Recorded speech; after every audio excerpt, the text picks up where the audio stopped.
지난 2시간에 이어서 오늘 2시간 동안 창업자가 알아야 할 세무 회계 문제에 대해서 말씀드리도록 하겠습니다. 오늘 말씀드리기에 앞서서 간단하게 기업에 관한 말씀 먼저 드리고 진행할까 합니다. 여러분들이 모두 좋은 꿈을 가지고 지금 기업을 만들고 또 사업을 개시하려고 하시는 준비 단계에 있다고 저는 보는데, 이 기업이 저는 우리나라 같은 특히 자본주의 사회에서 가장 중요한 경제 주체이고 또 소중한 생명체라고 생각합니다.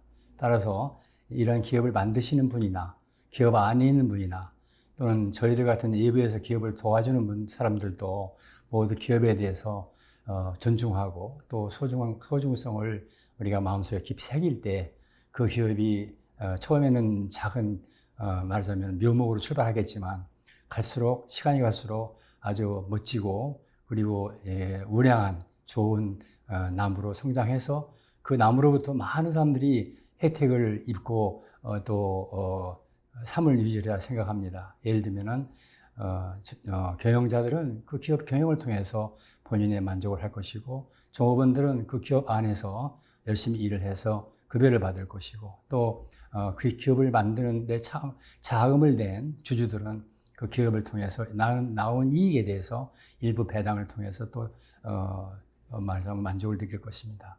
세무당국은 세금을, 은행은 이자를, 이렇게 기업 하나에 매달려 있는 많은 집단들이 있는데 이걸 이해관계자 집단이라고 지난 시간에 말씀드렸습니다.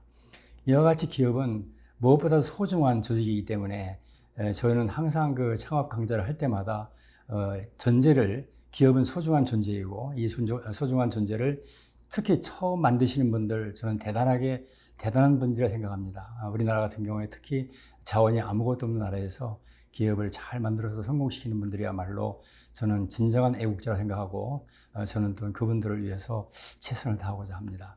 자, 그러면 오늘 지난 2시간 동안에 말씀드렸던 내용을 다시 한번 간략하게 다시 되돌아가서 중요한 부분을 중심으로 간략하게 살펴보고 오늘 진행할 부분을 말씀드릴까 합니다. 먼저 목차를 보시면은 창업자가 알아야 할 세무관리 기초로 해서 지난 시간에 회계의 흐름과 세무회계, 창업 시 고려해야 할 회계 세무 문제, 설립 후 고려해야 할 회계 세무 문제, 우리나라 조세 체계, 여기까지 한 거로 제가 기억합니다. 그래서 그 이후에 오늘 할 사항에 대해서는 별도로 경영활동별 세금 관련 문제부터 이렇게 마지막까지 진행할까 합니다.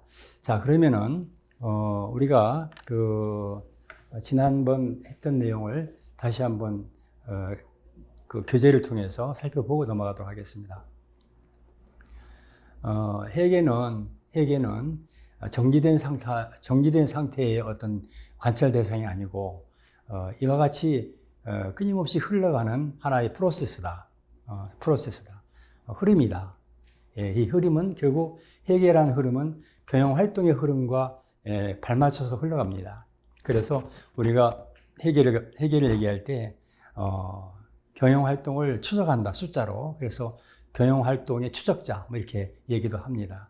그리고 회계는 또 우리가 기업 경영을 하는 분들이나 기업 경영에 관련된 모든 분들이 필수적으로 알고 있어야 될 상식이라고 해서 비즈니스 랭귀지라고도 합니다. 따라서 회계를 모르면 경영활동을 하지도, 경영활동과 관련된 일을 하기도, 기업체 안에서 일을 하기도 여러 가지 면에서 장애를 끼는 것이죠. 그래서 회계에 관한 것은 상식이고 이거를 또 잘 알고 계셔야 됩니다.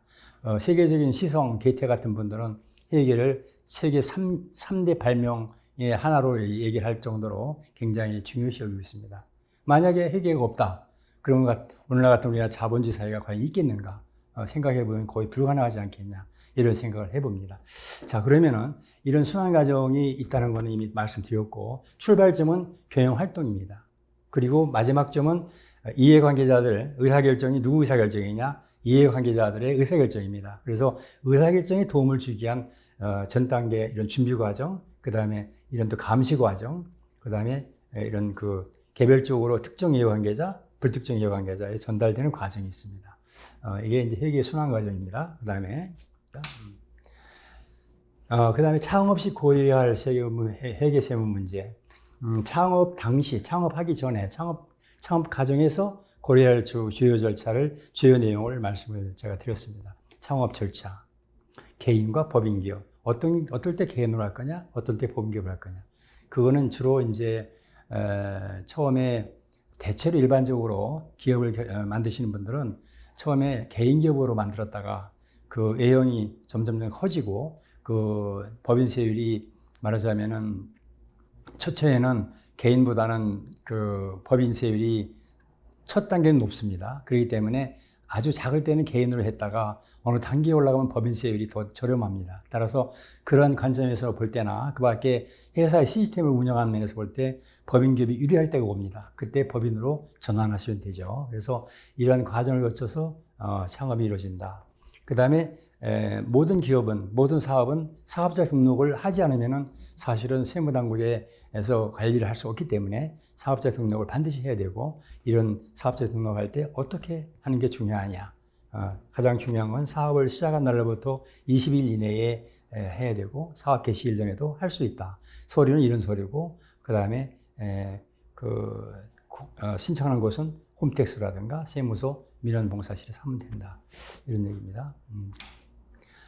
그리고 신청 전 확인 사항입니다. 이건 뭐 신청하기 전에 미리 검토할 사항으로서 과세 업종이냐 면세 업종이냐. 과세는 부가가치세가 매출세액과 매입세액을 다 모두 부가세가 말하자면 과세되는 그런 업종에 해당되고, 면세는 매입세액은 부담을 하지만 매출세액은 부담하지 않는 업종입니다. 예를 들면은 병원이라든가 학원이라든가 뭐 이런 업종들입니다. 국민생활과 밀접한 관계가 있다고 볼 수 있는 업종이죠. 그 다음에 사업비용, 뭐 개인법인, 일반과세자, 간이과세자. 간이과세자는 1년간 매출이 4,800만 원 이하가 될 경우에는 간이과세자에 해당됩니다. 따라서 최초에는 아주 작은 규모로 시작할 때는 간이과세자입니다. 그러나 4,800만 원 매출액이 넘을 때는 일반과세자로 전환되게 됩니다. 이런 말씀을 드리겠고요. 그 다음에 사업자 미동일시 불이익. 사업자 등록은 반드시 해야 된다고 말씀드렸죠. 만약에 하지 않았을 때 어떤 불이익을 주겠다. 이거 불이익을 주지 않으면은 사업자 등록 안 하고 사업하는 분들도 많을 거예요. 그래서 이런 불이익들이 있다는 거. 그래서 그 말씀을 제가 지난 시간에 말씀드렸고요. 그 다음에 출자자 구성. 출자자 구성은 법인을 어떤 개인기업을 만들 때 제일 처음에 필요한 단계가 자금을 투자하는 단계입니다. 그 자금을 투자하는 사람을 출자자라고 합니다. 출자자. 개인기업에는 출자자라고 얘기할 수 있겠지만, 법인의 경우에는 주로 주식회사의 경우에는 주주라고 얘기합니다. 그래서 출자자가 누구냐에 따라서 개인기업의 경우에는 혼자 할 때는 단독기업이 되겠지만, 같이 할 때는 동업기업이 되겠죠. 그래서 동업 여부를 판단해고, 가급적이면 개인 기업, 우리나라 같은 경우에는 동업보다는 개인이 낫다고 말씀드렸습니다. 그래서 공동사업 약정서 만들어야 되고, 이때 그 명의를 주주 명의를 빌려주지도 말고 빌려받지도 말자고 저는 얘기를 합니다. 왜냐하면은 사실과 틀리기 때문에 그렇습니다. 그러면 국세청에서는, 세무당국에서는 사실과 틀린 이런 차명 주주 문제가 나올 때는 항상 그걸 하지 못하도록 세법상 여러 가지 불이익을 주고 있습니다. 따라서 차명 주주는 하지 않는 게 원칙이다. 그리고 불가피하게 했을 경우에는 반드시 원상복귀를 빨리 해라. 그리고 자금 출처 문제는 자금이 흐르는 곳에는 항상 자금 출처 문제를 우리가 생각해 봐야 됩니다.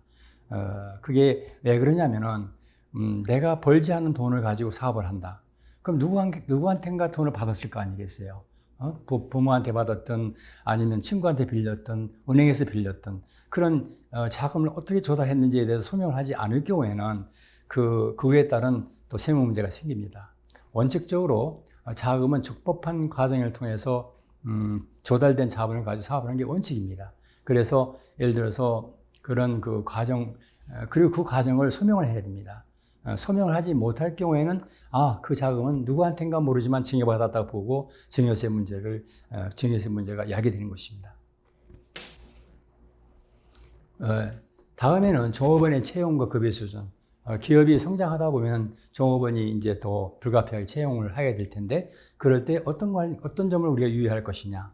물론 뭐 여러 가지 있겠습니다만, 급여를 주게 되면 원천징수 문제라든지, 또 그 종업원 중에 임원도 있을 수 있겠죠. 그럼 임원들이 받을 보수는 주수의 결의를 통해서 정해야 되는데, 이런 것들을 절차상 하자가 없도록 해야 될 거고, 비용 보죠. 급여, 퇴직금 비용.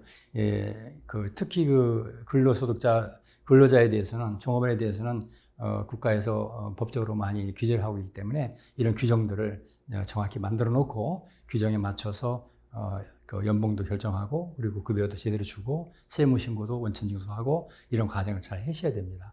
그 다음에 아까 말씀드린 것처럼 법인 기업을 할 수도 있고 개인 기업을 할 수 있는데, 이 중에서 어느 기업이 과연 유리할 것이냐, 이거는 여러 가지 판단 기준이 있겠습니다. 나는 이런 거 다 젖혀놓고 난 법인으로 하겠다 하는 분도 있어요.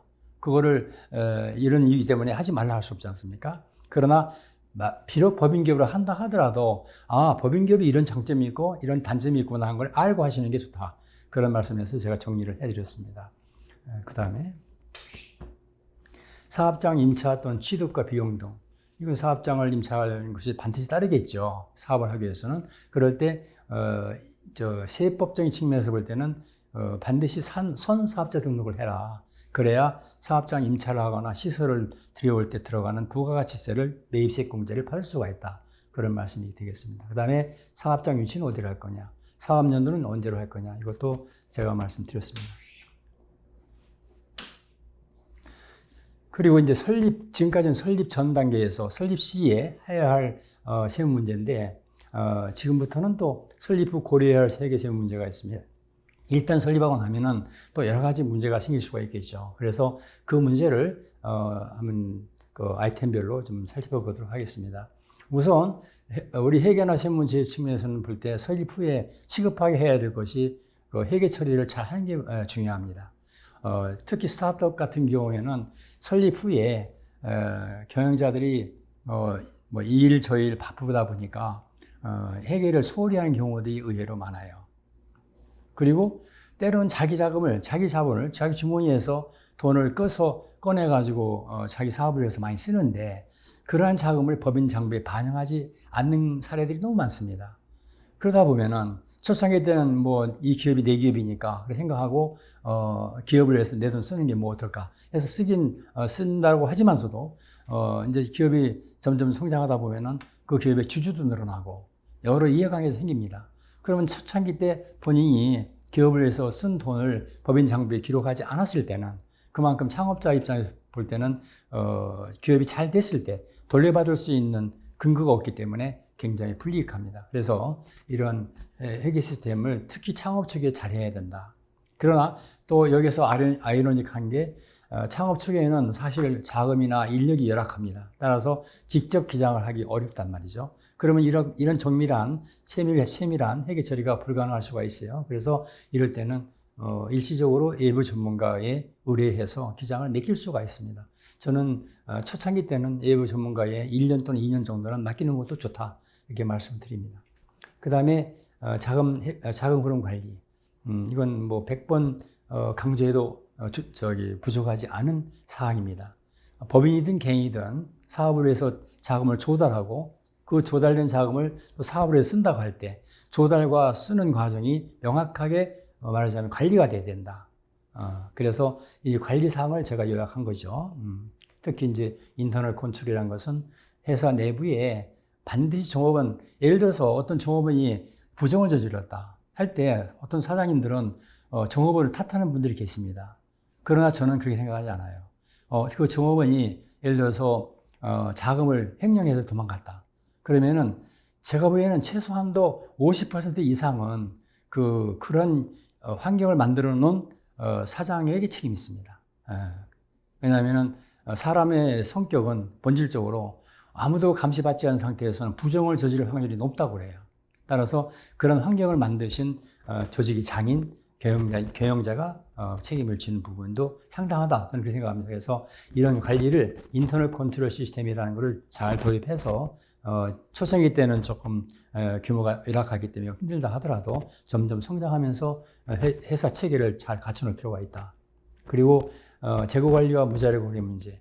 우리가 흔히 자산으로서 가장 중요한 걸 현금이나 예금이나 이런 눈에 보이는 그런 걸 말하자면 우리가 직접 쓰고 할 수 있는 그런 그 자금을 주로 제일 중요하게 여기는데 그러나 창고에 있는 자재라든가 제품 다 중요한 자산입니다. 이 자산 관리를 잘 못하는 기업일수록 제가 볼 때는 문제가 많아져요. 예. 또 어느 날 갑자기 문을 닫았다 하는 기업치고 재고 관리가 제대로 된 기업들이 별로 없습니다. 이 재고 관리를 제대로 못하기 때문에 그 내부적으로 우선 관리가 안 되고 내부적으로 볼 때는 세무조사를 받아서 많은 세금을 추징당하는 가장 빈번한 원천 중에 하나가 이 재고 관리 문제입니다. 그래서 어렵더라도 재고 수불 관계, 특히 원재료, 제품, 상품을 얼마큼 사고 얼마큼 나가고 이런 것들을 관리하는 수불부 정도는 정밀하게 자산해 놓을 필요가 있겠다 그런 말씀이고, 위법부당한 과세에 대한 대책. 우리가 열심히 사업을 하고 또 관리도 잘 했어요. 그러나 그리고 세금도 잘 냈습니다. 그런데 어떤 이유 때문인지 몰라도 과세 당국에서 세금을 부과했는데 기업 입장에서 볼 때는 굉장히 말하자면은 억울한 케이스가 있을 수 있습니다.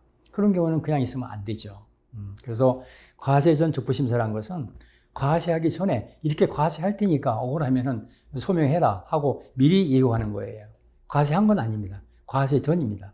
이럴 때는 그 통지를 받은 날로부터 30일 이내에 하면 되고요. 이의신청, 심사청구 이런 등등은 통지를 받은 날로부터 90일 이내에 하시면 됩니다. 날짜를 꼭 지키라는 거. 그리고 이런 억울한 거는 과세관청 이외에 다른 데 하면 안 된다는 거. 이거는 유의하시면 되겠습니다. 그리고 법인 인간관리 뭐 중요하죠. 제가 말씀드렸습니다. 가급적이면은 그 인감을 마음대로 쓸 수 없도록 회사 내부에 어떤 장치를 해두는 게 좋겠다. 절세와 탈세, 이거는 너무나 또 중요한 개념이죠. 우리가 기업을 하면서 합리적인 세금, 세법에서 정하고 있는 그런 법인에 의해서 적절한 세금은 반드시 내야 된다고 저는 생각합니다. 사회적인 국가의 어떤 도움을 받아서 우리가 사업을 하기 때문에 그에 따른 이익이 생겼을 때 그 이익을 국가에 일부 내는 거, 그게 바로 세금이죠. 그러나 그걸 벗어나서 의도적으로 인텐셔널하게 의도적으로 어떤 오류를 하거나 그런 의도적으로 어떤 작업을 해서 세금을 전략하는 거, 그거는 탈세라고 합니다. 그래서 그건 절대로 해서는 안 된다고 저는 생각합니다. 지금 탈세를 일시적으로는 해서 세금을 줄일 수 있을지 몰라도 지금은 가산세가 너무 굉장히 많습니다. 따라서 나중에 예를 들어서 법인세를 1,000만 원 내가 전략하려고 이번에 매출을 누락하고 해서 1,000만 원 전략했다고 칩시다. 근데 그 조사가 언제 나오냐면은 바로 그 다음에 나오질 않고 한 5년 정도 후에 나온단 말이죠. 그러면은 그때까지 5년간이라는 기간 동안에 세금을 제대로 내지 않음으로 인해서 내야 할 가산세가 계속 누적이 됩니다. 따라서 본세, 가산세 합치면은 원래 전략한 세금보다 더 많은 세금을 내야 되는 그런 상황이 올 수도 있어요. 그래서 절대로 절세를 하시면 안 된다. 탈세를 하시면 안 된다는 말씀이고요. 그 다음에 우리나라 조세체계는 이와 같이 국세 13가지, 지방세 16가지가 있습니다. 내용은 이 기 살펴본 데와 같습니다. 국세죠. 이거는 지방세입니다. 네. 지방자치단체에서 부가 징수하는 세금입니다. 자, 이상으로 지난 시간 동안에 했던 내용을 간략하게 살펴봤습니다. 이번 시간부터는 경영자 입장에서 볼 때 경영활동별로 어떤 세금이 부과될 것인가, 이 문제에 대해서 살펴보도록 하겠습니다.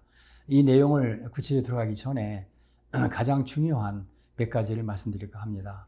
이거는 경영자든 기업 내부에 있는 관리자든 아니면 경리 실무자든 다 생각을 하고 일에 임하는 게 좋겠다는 것입니다. 그래서 첫째는 어떤 비용을 지출할 때 이 업무와 관련성이 있는 것이냐, 이게 상당히 중요합니다. 예를 들면은 내가 오늘 10,000원을 누구를 위해서 밥을 사줄 때 지출했어요. 근데 그 10,000원이란 돈이 업무랑 관련 있는 돈이냐 아니냐, 이게 굉장히 중요합니다. 만약에 업무랑 관련 있는 돈이라면은 회사의 법인의 개인 기업에 비용 처리할 수 있어요.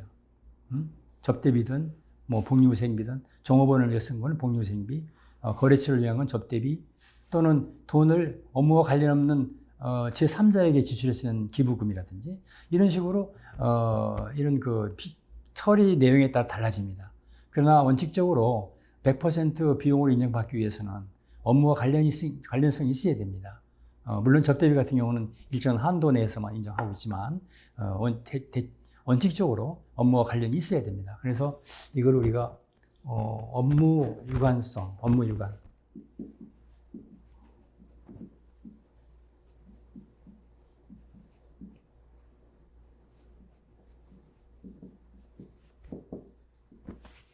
업무랑 관련이 있어야 된다. 예를 들면 하나의 예를 들어볼까요? 사장께서 유럽에 출장을 갔습니다. 예를 들면 뭐 어떤 업체에 무슨 뭐 전세가 있다든가 뭐 이런 이유 때문에 업무랑 관련해서 출장을 갔는데 만약에 부인을 대동하고 갔어요. 그럼 부인에 따른 부인을 데리고 가기 위한 여비라든지 뭐 그 숙박비라든지 여러 가지 식비라든지 있지 않겠습니까? 그럼 그런 비용들이 과연 그 법인의 그 기업의 비용으로 인정될 수 있을 것인가? 만약에 그거를 사장이나 부인 구분 없이 해외 출장비로 처리했다 하더라도 그거는 부인에 대한 것은 원칙적으로 비용 인정이 안 됩니다. 왜냐? 업무랑 관련이 없기 때문에. 그러나 예외적으로 세법에서 예외적으로 인정해 주는 경우가 있어요. 가령 사장께서 영어를 전혀 모른다. 국제회의 참석해야 되는데 통역자가 필요하다. 부인이 통역적인 통역을 할 수 있는 능력이 있고 입증이 된다. 그러면은 부인을 통역사로 데려가는 경우도 있겠죠. 그럴 때는 그 업무를 수행하기 위해서 필수불가결한 인력으로 봐서 그때는 인정해 줍니다. 또 예를 들면은 내가 사장이라 하더라도 해외에 출장 가는데 내가 유럽을 가지만 예를 파리를 간다. 그렇지만 이왕에 파리 가는 거 동유럽도 가고 또 뭐 런던도 가보고 이런 식으로 또 둘레둘레 돌아오는 비용을 같이 처리했다. 비용으로. 그런 경우는 그 파리에 가는 그 비용 정도만 인정되고 그 외에 관광 목적이든지 이런 거는 비용이 인정 안 됩니다. 이런 식으로 업무와 관련이 있어야 된다 이거죠. 첫째가. 그래서 그거를 누가 입증해야 되냐? 이건 회사가 입증해야 됩니다. 입증 방법은 뭐냐? 그거는 예를 들면 전표상에 목적을 분명히 쓰고 불가피하게 지출을 할 수밖에 없는 비용이라는 걸 누가 봐도 알 수 있을 정도로 해줘야 된다. 그게 첫째고요. 두 번째는 구분이 필요하다. 구분. 이건 무슨 구분이냐면은 개인과 법인의 구분이 필요하다는 것입니다. 예를 들면 사장이 처음에 기업을 만들 때는 100%가 내 기업이기 때문에 기업 네 꼴나 생각을 하겠죠. 그러나 우리 세법이나 법에서는 전혀 그렇지 않습니다. 기업은 기업, 사장은 사장입니다. 따라서 사장이 쓰는 비용이 개인적인 비용이냐 아니면 법인에 관련된 비용이냐 또 개인적인 일이냐 법인의 일이냐에 따라서 명확히 구분해 줘야 된다. 따라서 법인에 돈이 없어서 사장이 개인 돈을 넣는다 할 때는 그거에 관련된 절차를 또 해서 전표를 끊어가지고 차입금 또는 가수금 처리해서 기록을 해줘야 되고 반대로 사장이 법인 돈을 일부 가져갔다 업무를 위해서 그럴 때는 그거에 관련된 절차를 밟아야 됩니다. 지출 계획서를 끊는다든지 금액이 큰 경우에는 이사회계를 한다든지 이런 식으로 소위 말하자면은 그 서포팅 다큐먼트 입증되는 과정을 하지 않을 경우에는 문제가 있다. 세 번째는 기간 기속입니다. 이거를 컷 오프라고 그래요. 컷 오프. 기간 기속.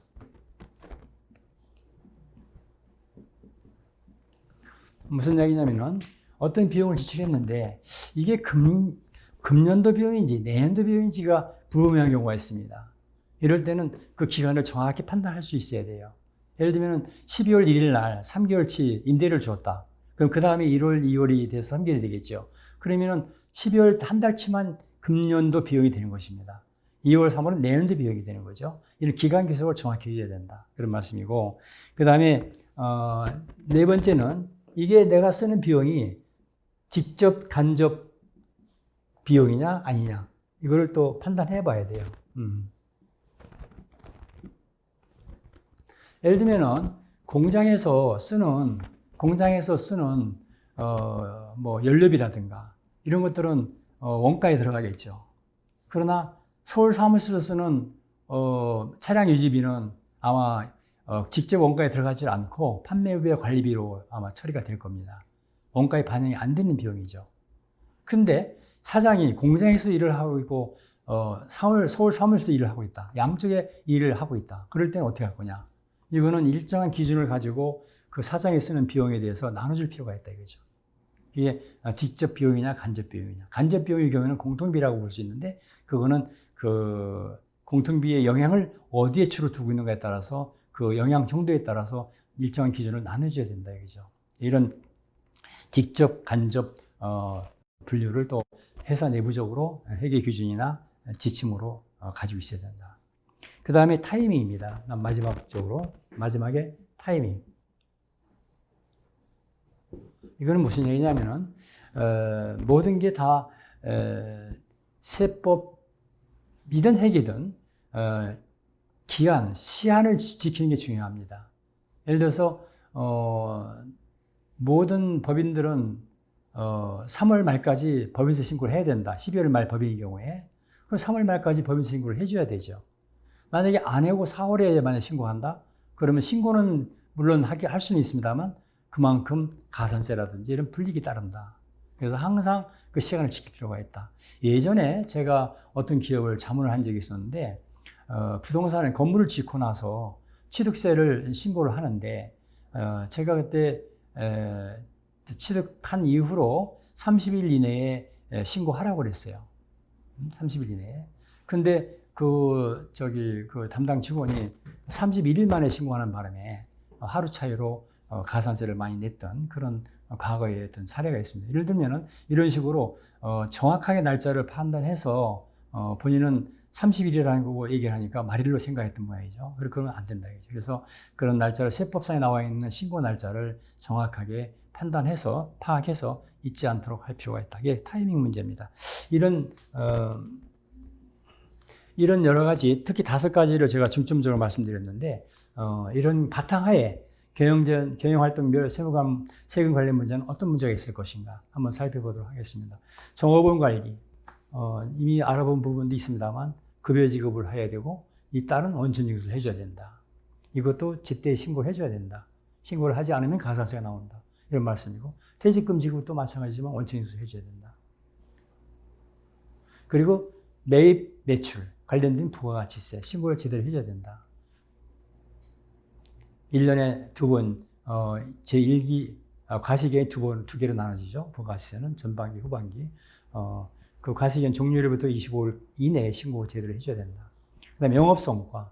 영업성과라는 거는 결과적으로 그 수익에서 비용을 뺀 나머지 이익을 성과라고 보는데 이 성과에 따른 세금이 개인에게는 소득세, 법인세, 법인에게는 법인세. 그 밖에 조세특례제한법이라는 거는 이러한 세금을 낼 때 정부가 지원하기 위해서 만든 그런 세법입니다. 세제 지원을 위해서 만든 세법이고 왜 제한법이라 했냐? 원래는 지원법으로 하면 좋을 거를 왜 제한법을 했냐? 왜냐하면 세법에 조세특례제한법을 살펴보면은 수많은 지원제도가 있습니다. 그 지원제도를 다 이용하게 되면은 그 절세가 너무 많이 돼요. 그래서 그거를 종합적으로 어떤 한도를 주는 경우들이 많이 있는데 그런 목적을 위해서 제한법을 이름을 붙인 걸로 저는 알고 있습니다. 그래서 이런 법들을 좀 알고 있을 필요가 있다. 그리고 한 가지 여기서 제가 말씀을 드리면은 우리는 세금을 제대로 내고 성실하게 납부하는 것을 원칙으로 하고 잘 하는 사람들도 잘 잊어버리는 게 있어요. 생각 못하는 게 있어요. 그게 뭐냐면은 세금은 개인이든 법인이든 정부에다가 의무를 해서 내는 것입니다. 세금이죠. 그런데 그 낸 세금을 통해서 정부가 어떤 정책을 집행할 때 반드시 기업에 대해서 어떤 지원책을 만들게 되는데 그 지원책을 우리가 기업 입장에서 볼 때 제대로 활용 못 해가지고 세금을 내기만 했지 그 낸 세금을 제대로 돌려받는 그런 기회를 놓치는 기업들이 의외로 많습니다. 정책자금 지원이라든지 무슨 예를 들면 어떤 투자를 했을 때 세액공제라든지 이런 여러 가지 지원책이 있는데 그거를 살펴보지 못해서 손해보는 경우들이 의외로 많다. 그런 말씀이고. 그러니까 법 위에 참사는 자는 보호받지 못하는 것이죠. 그래서 이거는 본인이 경영자가 이걸 다 알 수는 없어요. 이건 무슨 얘기냐. 경영자는 자기 주변에 있는 사람들을 조직을 이용해서 목적을 달성하면 됩니다. 원래 관리란 거는 경영자는 관리하는 분이잖아요. 관리란 거는 본인이 직접 하게 되면 관리 개념이 아니에요. 관리는 둘 이상 시스템이 전제가 될 때 관리라는 말이 나옵니다. 따라서 경영자가 100% 하나부터 열까지 다 하면 경영자지만 관리자는 안 될 수 있어요. 따라서 그런 경우는 제가 볼 때는 로우 클래스 경영자라고 볼 수 있고, 주변에 있는 모든 집단들을 제대로 활용해서 자기 목표를 달성하는 시스템으로 어프로치하는 그런 경영자들이 바람직한 경영자라고 보는데, 그런 거를 염두에 두면 좋겠습니다. 주식의 발행 양도, 이거는 이제 법인 경영하다 보면은 법인의 주요한 주주들이 이제 있잖아요. 그 주주들이 주식을 이제 양도하고 또 양수하기도 하는데, 그걸 법인 차원에서 관리를 할 필요가 있습니다. 원래 주식의 발행 양도는 발행하는 것은 기업이 해야 할 일입니다. 법인이 해야 할 일입니다. 증자를 한다거나 이럴 때는. 그러나 일단 발행하고 나면은 그 소유권은 누구한테 있냐면은 주주한테 있는 것이죠. 따라서 주식을 양도하고 양수하는 행위는 법인이 직접적으로 관여할 사항은 아니에요. 주주들 간에 해야 할 사항입니다. 그러나 그러한 내용을 법인에서는 상황은 관리하고 있어야 된다. 그래서 예를 들면 이런 세금들이 이제 주식을 발행하고 양도할 때 나타나는데, 이거 외에도 주식 이동 상환 명세서 이런 것들을 법인세 신고할 때 제대로 신고하지 않으면은 그거에 따른 세무상 가산세가 또 많이 부과됩니다. 그래서 그런 점을 꼭 염두에 두시고 그 세무 신고할 때 빠뜨리지 않도록 하시기 바랍니다. 그다음에 자산 취득 보유 처분, 이거는 이제 다음 페이지로 들어가도록 하겠죠. 그다음에 부동산 흐름과 관련 세금. 이거는 요즘 부동산이 사회적 이슈로 많이 대두되고 있습니다. 특히 요즘에 와서 더 그런 것 같아요. 그래서 개인이든 법인이든 정부든 아니면 지자체든 사회단체든 신문지상에 부동산 문제가 많이 오르내리고 있습니다. 이 부동산도 하나의 재화죠. 재화. 따라서 이 재화를 공급하고 또 공급하는 걸 사는 그 행위가 나쁘지는 않습니다만, 그 결과가 많은 사람들한테 문제를 일으키고 있기 때문에 그거에 대해서 정부가 많이 관심을 갖고 있는 것 같습니다. 그러면은 그렇기 때문에 부동산에 관련된 세금이 너무 많아요, 또. 이와 같이. 그래서 이거는 지원책이라기보다는 어떻게 보면은 부동산에 관련된 거를 정부 차원에서 어떤 관리하기 위한 그런 세제가 아니냐 이렇게 생각을 합니다. 그래서 부동산은 취득할 당시, 보유할 당시, 개발 운영 당시, 양도 처분 당시, 상속 증여 당시 별로 이와 같은 여러 가지 세금들이 있습니다. 이거는 기회가 되시면은 이런 세금들은 별도로 공부를 해 보시는 게 좋지 않겠냐. 그러나 이런 세금들이 있다는 것은 한눈에 아실 필요가 있다는 거죠. 제가 개인적으로 하나 경험담을 말씀드리면은, 제가 어느 큰 리조트를 초대 고문을 한 적이 있습니다. 초대 고문을. 여러분들이 다 아실 만한 리조트예요. 근데 제가 그 기업을 만드는 단계부터 제가 도와줬는데, 그 기업이 국공유지를 이제만 임야를 사거나 임차해서 그 큰 리조트 단지를 건설하는데, 제가 살펴보니까 세금 문제를 고려하지 않고 먼저 건축 행위를 하고 있더라고요. 그래서 제가 사장에게 그 얘기를 했습니다. 그 기업은 사장이 세 분인데, 예를 들면은 관리 담당 사장, 영업 담당 사장, 건축 담당 사장 세 분입니다. 이런 큰 개발 행위를 하려고 하는데 사전에 세법적인 측면에서 과연 문제가 없는지, 또는 절세할 수 있는 부분을 놓치고 있는 부분은 없는지에 대해서 검토를 하고 한 거냐 했더니 그런 걸 안 하고 했대요. 그럼 지금이라도 늦지 않았으니까 한번 해봅시다 했더니 관리 담당 사장은 오케이입니다.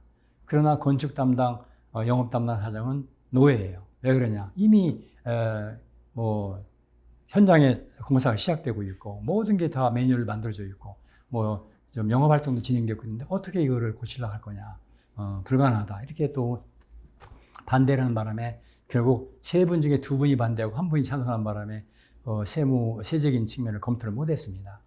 그런데 결과적으로 그것 때문에 그렇다는 얘기가 아니라 그런 하나의 예처럼 관리에 대해서 소홀히 한 그런 결과로 인해서 제가 보기에는 그 기업은 얼마 안 가서 문을 닫았습니다. 지금 소유주가 여러 번 바뀌었어요. 그래서 앞에 말씀드린 것처럼 영업도 좋고 건축도 좋고 다 좋은데 그 결과가 기업에 유리하게 성과가 나와야지 되는데 그 관리 성과를 말하자면 나오게끔 하는 말하자면 관리 기능이 약해서 그런 좋지 않은 결과가 나오게 된 것 같습니다. 그래서 이러한 것들이 이렇게 많다는 거죠. 부동산 관련 운용을 사거나 보유하거나 보유하는 단계에서 이렇게 세금이 많아요. 살 때도 그렇고요. 또 이거를 개발하나 운영할 때 이런 세금이 나옵니다. 또 처분할 때도 마찬가지예요. 그래서 이런 문제들을 면밀하게 검토를 해서 물론 경영자가 직접 검토하는 건 불가능할 겁니다. 전문가 집단에 의뢰해서 도대체 어떠한 세금이 얼마만큼 유리할 것이냐, 어떤 방법을 하는 게 좋은 것이냐, 사전에 컨설팅을 해서 진행하는 게 좋겠다. 이거는 처음 단계에는 어려우실 거예요. 어느 정도 규모가 있는 법인의 경우에 이렇게 한번 검토해 보시면 좋겠습니다. 그 다음에 기업의 성장과 관련된 세무 문제입니다. 이거는 기업이라는 거는 생물이기 때문에 처음 만들 때는 작게 만들지만 점점 가면서 크게 성장해 갑니다. 물론 뭐 도중에 문을 닫는 기업도 있어요. 그러나 일반적으로 기업은 계속기업이란 전제하에 건실하게 운영하기만 하면은 성장을 해서 오래오래 지속된다고 저는 봅니다. 그렇기 때문에 그 단계별로, 성장 단계별로 만약에 매미나 뱀이 성장하면서 껍질을 벗지 못하면은 결국 죽는다고 그러죠. 껍질 때문에 탈피를 해야 되죠. 그 새로운 껍질을 또 가지고 있어야 되죠. 마찬가지로 기업도 생물입니다. 성장을 합니다. 몸집이 커집니다. 그러면 그거에 따른 관리를 또 잘 해야 돼요. 만약에 몸집은 큰 몸집이 됐는데 그거를 규율하고 관리하는 내부 시스템은 옛날에 초창기 때 걸 유지한다는 문제가 있는 거죠. 따라서 그렇게 하지 않기를 바랍니다. 그래서 설립 단계, 성장 발전 단계, 양도 단계, 청산 단계. 이거는 기업의 라이프 사이클이라고 볼 수 있어요. 처음에 태어나고 크고 죽는 거죠. 이 단계별로 고려할 부분들이 지금까지 살펴봤던 내용, 설립 단계, 그 다음에 성장 발전 단계. 여기서 이제 법인 전환, 이거는 아까도 말씀드렸지만 개인 기업이 성장하게 되면 법인으로 전환하게 됩니다. 그 법인 전환 어떻게 할 거냐?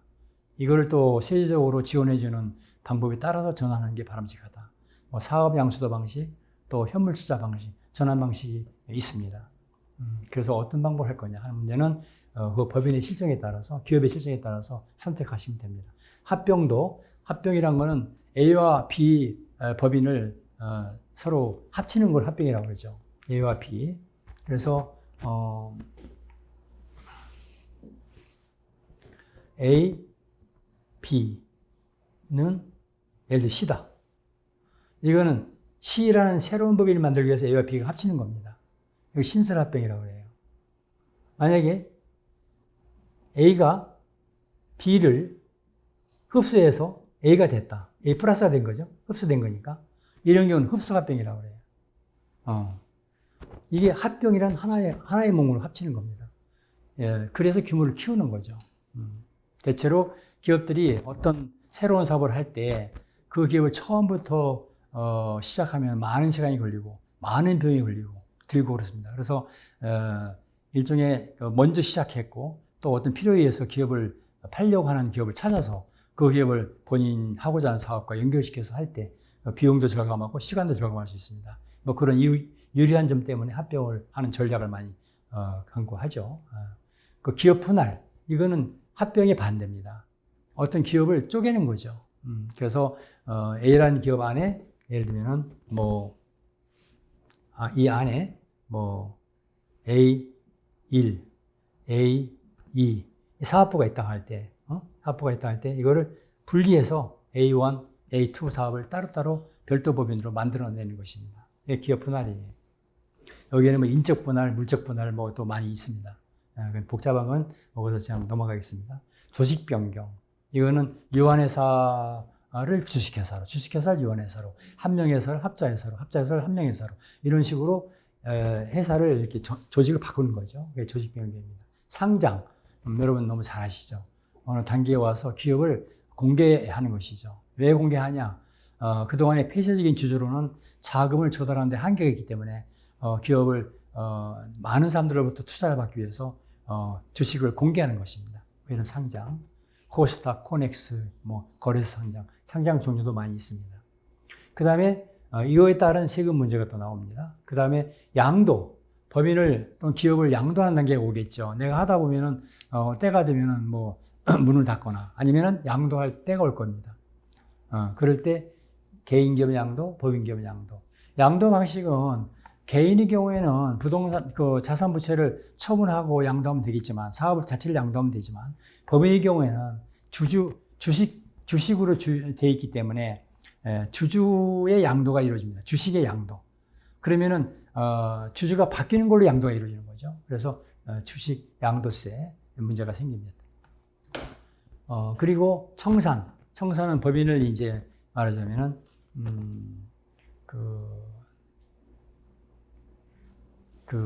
문을 닫거나, 뭐 그런 걸 청산이라고 그러는데, 청산 단계에서 예를 들면 상속 증여를 통해서 자손들한테 물려줌으로 해서 또 이렇게 처분하는 그런 경우도 있습니다.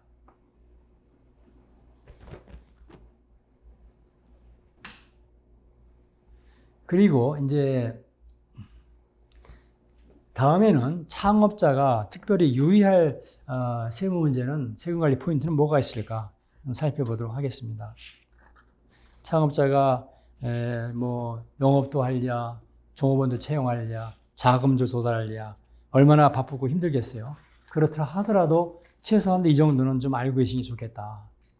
제가 알기로 중소기업, 우리나라 중소기업에서 가장 큰 두 가지 애로사항이 뭐냐 한번 설문조사를 해봤는데 가장 큰 애로사항 두 가지를 든다면은 하나는 자금의 문제고 또 하나는 세금의 문제라고 그래요. 어렵다는 거죠, 그만큼. 반대로 해석하면은 그걸 잘못하면 문제가 생긴다는 거죠. 따라서 그런 거를 우리가 그래서 창업자가 세금관리 포인트를 알고 있는 게 좋다. 우리가 먼 길을 가기 위해서는 그 길 사이사이에 있는 허점이 뭔지를 알아야 될 거 아니겠어요. 그런 거를 위해서 몇 가지 쪽 제가 정리해봤습니다. 우선 첫째는 세금 절감은 상당히 중요하다. 기업 특히 뭐 엔지니어 계통의 사장님들은 보통 보면은 엔지니어가 최고라고 생각해요. 생산 기술. 또 세일즈맨 출신 사장님들은 영업이 최고라고 생각하는 분이 의외로 많아요. 그러나 이 세금이 저는 더 중요하다고 봅니다. 여기서 설명을 드리겠습니다. 예를 들어서 어떤 기업의 경리 담당 책임자가 과장이 세금을 1,000만 원 절세를 했어요. 1,000만 원.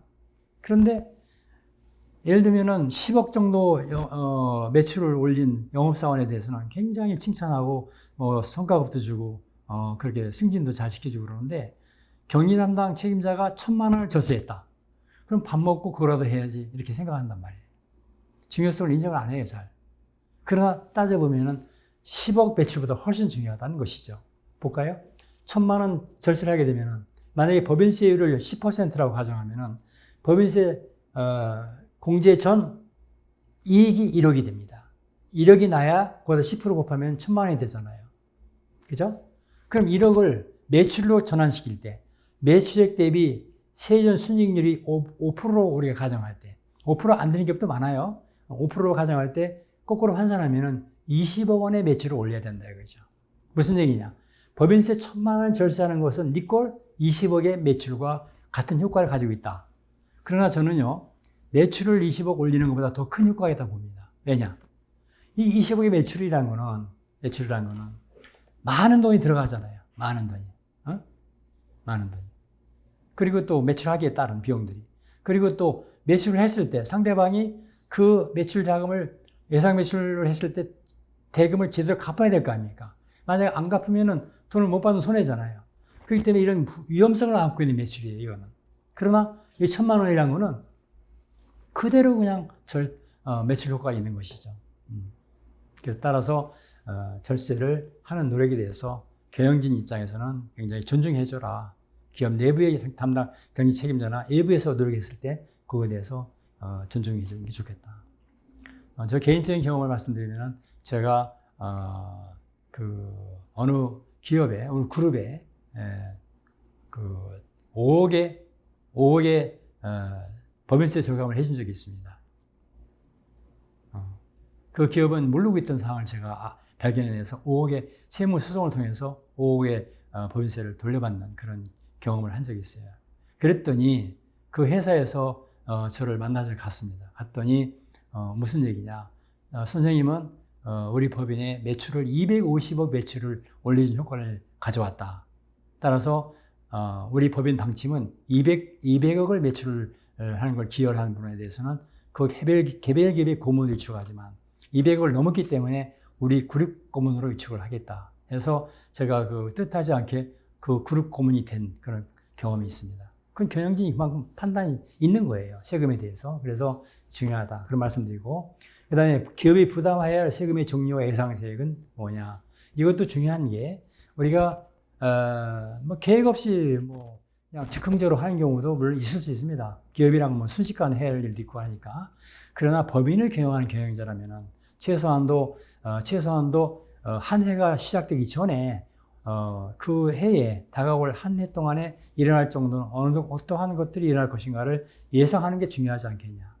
그런 면에서 세금에 관계된 것을 미리 계획해 보는 것이다. 이게 텍스 플래닝입니다. 또 텍스 매니지먼트. 텍스 플래닝이라는 거는 제가 어떤 외국 기업의 사례를 들어보면은 그 사장은 반드시 새해가 되기 전에 새해 사업 계획을 검토하고 그 사업에 따른 일이 제대로 진행되다 할 때 연간 내야 될 세금이 얼마나 될 것인가. 그걸 미리 파악하려고 노력을 해요. 가령 내년도 세금이 뭐 1억이 나가야 된다.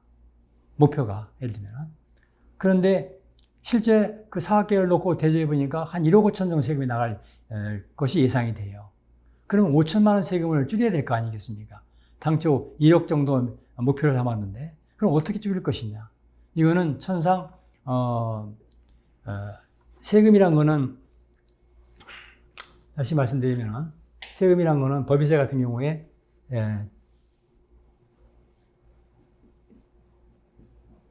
소득이 올라가면은 세금도 올라가고 소득이 떨어지면은 세금도 떨어진다고 말씀드렸잖아요. 지난 시간에. 소득은 수익에서 비용을 빼면은 뭐 간략하게 얘기하면 소득이 나옵니다. 그러면은 지금 아까 조금 전에 1억 5천이라는 법인세를 1억으로 줄여야 되겠다. 내년도 목표가. 그럴 때 5천만 원 법인세를 줄이기 위해서 어떻게 할 거냐.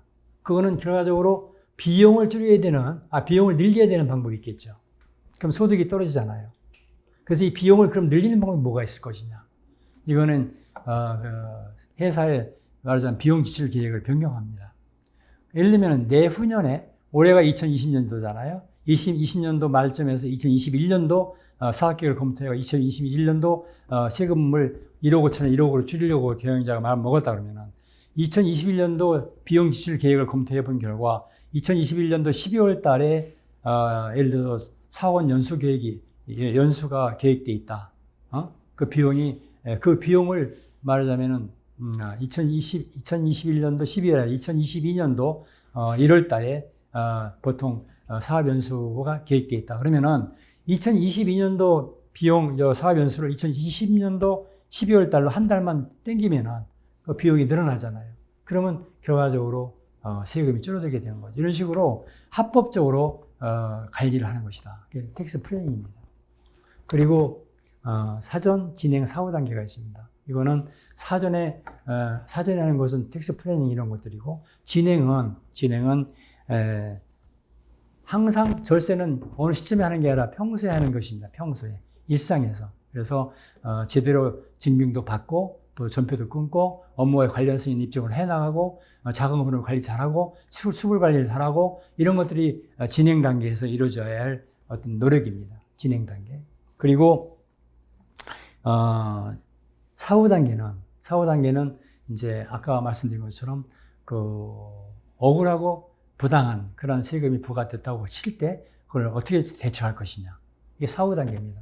사전 단계, 진행 단계, 사후 단계 전부 다 경영자가 관심 갖고 해야 할 사항입니다.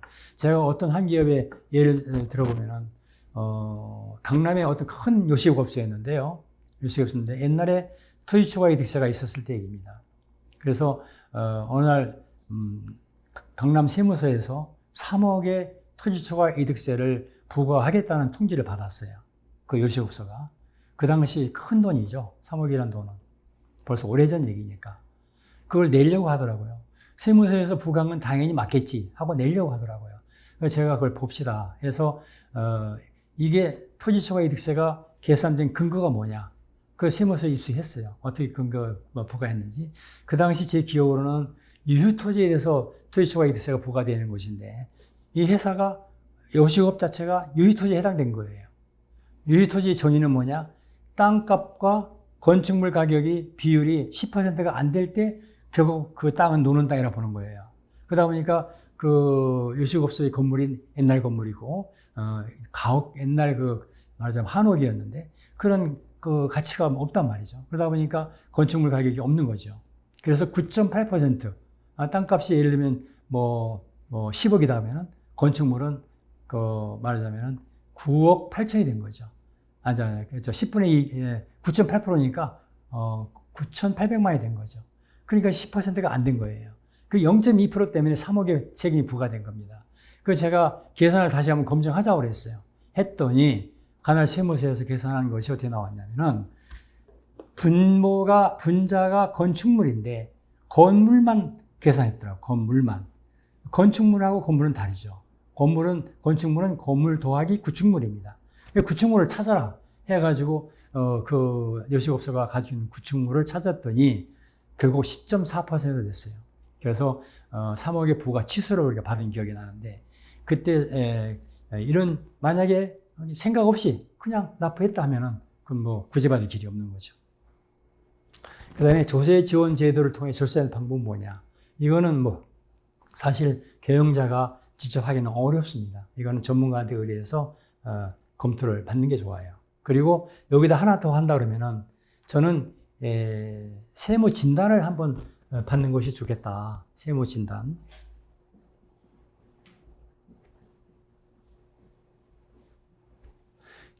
우리가 관례적으로 간섭적으로 그냥 맨너리즘에 빠져가지고 매년 신고를 하고 세금 내고 신고하고 세금 내고 이렇게 그냥 잊어버리는 경우들이 의외로 많은데 제가 보기에는 전문가도 실수할 수가 있습니다. 전문가도 무관심할 때가 있어요. 따라서 A라는 세무사한테 일을 맡겼더니 한 10년 이상 맡겼기 때문에 가족 같다. 따라서 믿고 맡긴다. 하면 좋아요. 좋은데 그 세무사가 꾸준히 노력하는 사람인지 또 주의 깊게 관리를 하는 사람인지에 따라서 잘못하는 경우도 있다 이거죠. 그걸 누가 발견할 거냐? 제가 볼 때는 조그만 기업에서 그걸 발견할 수 있는 사람이 거의 없지 않겠나. 경영자는 거의 불가능하고 경리 담당 직원도 열심히 노력하고 연구하지 않으면 불가능하다. 그러면 그거 매년 예를 들어서 뭐 안 내도 될 세금을 또는 절세받을 수 있는 세금을 뭐 5천만 원씩 가령 세금을 더 많이 냈다. 그럼 10년이면 5억이잖아요. 그걸 어디에서 구제받을 수 있겠어요? 따라서 제가 볼 때는 아무리 전문가를 신뢰하는 것까지는 좋지만 몇 년마다 한 번 정도 제3의 전문가를 통해서 그동안에 신고한 내용을 재검토 받을 필요가 있다. 그래서 혹시나 누락된 것이 있거나 또는 절세할 수 있는 포인트를 놓친 게 있거나 실수해서 세금을 과다하게 냈거나 이런 것들은 제3자의 눈으로 발견할 필요가 있다. 그게 세무 진단입니다. 그래서 이게 관리한 방법이라고 볼 수 있어요. 그 다음에 세무상 의무불이익으로 인한 가능성. 이거는 결과적으로 크게 볼 때는 적법한 신고기간 내 세금을 내는 거고요. 아니면 가산세를 내기 때문에 신고기간 내지 못하면은 신고기간 내에 내는 신고기간을 지키는 거 이게 중요하고 그다음에 조세를 감면받을 때 정부로부터 어떤 특별한 이유 때문에 감면받는 경우가 있습니다. 그런 감면받을 때는 세금을 감면받을 때는 반드시 세법상 사후에 관리하는 내용이 들어가 있어요. 그게 가장 많은 게 가업상속이라든가 이런 것들은 상속하고 나서도 또는 가업 승계라든가 승계하고 나서도 일정 기간 동안에 그 본래의 목적에 사업의 목적에 사용하게끔 한다든가 부동산들을 또 일정 기간 동안 대표이사직을 유지해야 된다든가 이런 사후 관리가 있습니다. 이런 것들을 안 할 경우에는 추징하는 것이죠. 그래서 이런 내용들을 살펴볼 필요가 있다. 창업자가 유의할 세무관리 포인트에서 5번째는 우리 회사의 장부와 증빙관리 상태는 어떤가? 이건 경영자가 관심 가지셔야 돼요. 우리 회사에 수많은 증빙, 수많은 장부가 있을 겁니다. 그거를 경영자가 관심 가져야 그 증빙관리가 잘 되고 장부관리가 잘 됩니다. 만약에 그거를 관심 안 갖고 요즘 격리직원들이 많이 움직입니다. 들어갔다 나왔다 들어갔다 나왔는데 그거를 관심 안 가지면은 일을 한 것 같은데 그 사람 퇴사하고 나서 보면은 증빙관리가 제대로 안 되고 장부관리가 안 돼 있단 말이죠. 컴퓨터 입력도 제대로 안 되고 그러면 그걸 누가 할 거냐? 시간 지나면 하기 곤란합니다.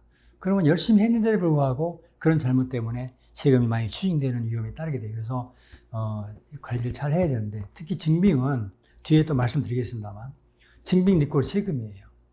증빙을 제대로 갖추지 못하면 그만큼 세금 손실이 따른다. 그런 얘기고요. 그 다음에 이때 증빙을 그럼 어떤 증빙을 할 거냐? 적격 증빙이라고 그래요. 적격 증빙. 자격이 있는 증빙이라는 얘기죠. 이 증빙을 제대로 갖춰야 된다는 거죠. 어떤 것이 적격 증빙이냐 문제는 다음에 증빙 관리에서 한 번 더 말씀드리겠습니다. 그래서 이런 증빙을 제대로 받아라. Sufficient and competent evidence matter. 이거는 무슨 얘기냐면은 sufficient라는 건 충분하고 양적으로, competent하다는 거는 질적으로 뒷받침돼야 된다는 얘기죠. 그 evidence를 matter는 증빙을 뜻합니다. 그러니까 예를 들어서 내가 어느 분에게 거래처를 위해서 오늘 접대를 했어요. 가령 식사가 같이 있는데 30만 원에 말하자면 음식대가 나왔어요. 그러면은 sufficient하다는 얘기는 금액적으로 30만 원이 돼야 됩니다. 그 다음에 competent하다는 얘기는 그게 질적으로 거래처에 대한 접대가 돼야 된다는 얘기죠. 그러면은 그거는 인정이 돼요. 증명 비용으로서. 이런 과정을 우리가 주의해야 된다. 그 다음에 이중장부 위험. 아직도 이중장부를 하는 그런 분들이 의외로 있는 경우를 봅니다. 그런데 이건 절대 해서는 안 되시죠. 이중장부. 어떤 기업 가니까 제가 이제 감사하러 갔는데 경리 담당자 앞에 책꽂이에 A, B라고 써 있어요. 장부가 A 장부, B 장부 책꽂이에 꽂혀 있어요. 근데 물어봤어요. A, B를 명확히 써놔가지고 이건 뭐예요? 이건 뭐예요? 했더니 A는요, 우리가 세무신고하는 장부고, B는 세무신고할 때 고려하지 않는 장부입니다. 이렇게 나온 거예요. 주로 이제 출장 간다든가 여러 가지 중에서 세무신고상 할 수 있는 게 있고 없는 게 있대요. 이렇게 명확하게 장부를 이중장부하는 기업도 봤어요. 저는. 그거는 굉장히 위험하죠. 그리고 지금은 조세를 탈세한 거에 대해서 처벌을 하는 게 강하다 보니까 또 이거를 신고할 때 포상을 또 줘요. 그러면 누가 신고할 거냐? 설마 우리 직원은 안 하겠지? 아닙니다. 지금은 누가 신고할지 알 수가 없어요. 따라서 만약에 조세범 포탈로 탈세로 신고를 당해가 조사받게 되면 그건 또 더 큰 말하자면 벌과금 내지는 징벌이 따르게 됩니다. 그래서 이런 A 장부, B 장부 이런 일이 있어서는 절대 안 되겠죠. 그 다음에 주식관리 필요성. 제가 이미 말씀드렸습니다. 제2차 납세무라는 건 뭐냐면은 법인이 만약에 세금을 내려고 해도 법인 상태가 안 좋아서 자금이 없어서 여러 가지가 안 좋아서 내지 못한다 할 때는 법인의 그 세금 납부를 대신해서 내야 할 사람이 있어요. 그게 2차 납세무, 과점주주입니다. 과점주주는 어떤 법인의 주식을 50%를 초과해서 소유하고 있는 법인 주주를 얘기합니다.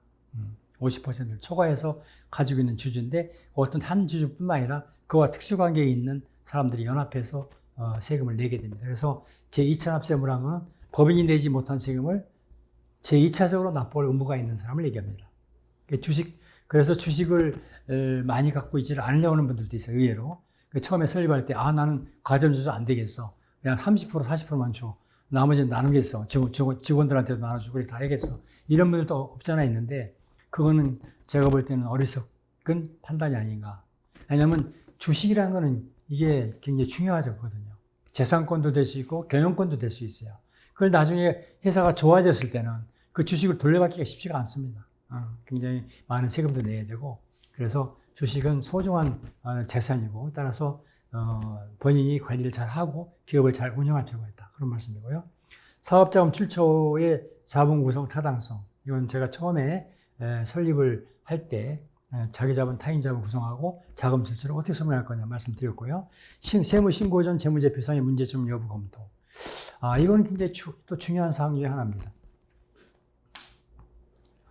우리가 재무제표 하면은 보통 이제 제가 첫 시간에 어카운팅 사이클, 회계 순환 과정을 말씀드렸지만 그 일정한 회계 처리 과정을 지나고 나서 만들어내는 그 표를 재무제표라고 합니다. 예를 들면 재무상태표, 손익계산서, 현금 흐름표 이런 거를 재무제표라고 그래요. 재무제표. 그런데 이 재무제표는 어디다 쓰는 거냐? 매년 세무신고할 때 세무서에 제출하게 됩니다. 재무제표를. 또 은행에 제출하게 됩니다. 또 감사받는 기업은 회계감사인에게 제출해 줘야 돼요. 이런 식으로 또 다른 주주들한테도 제출해 줘야 돼요. 이게 재무제표가 그만큼 굉장히 그 기업의 경영 성과, 재정 상태를 나타내는 중요한 표이기 때문에 처음에 만들 때도 잘해야 되지만 제출할 때도 신중하게 제출할 필요가 있습니다. 그래서 특히 세무 신고하기 전에 우리 회사의 재무제표가 문제가 있는가 없는가를 볼 필요가 있다. 왜냐하면은 일단 신고 들어가면은 국세청의 전산망에 입력이 돼가지고요, 이게 분석에 들어갑니다. 그러면 이 회사가 성실하게 신고했냐 안 했냐 이걸 판단할 때 재무제표를 분석하면 금방 나와요. 그래서 이상한 재무제표를 만들어내면 안 된다.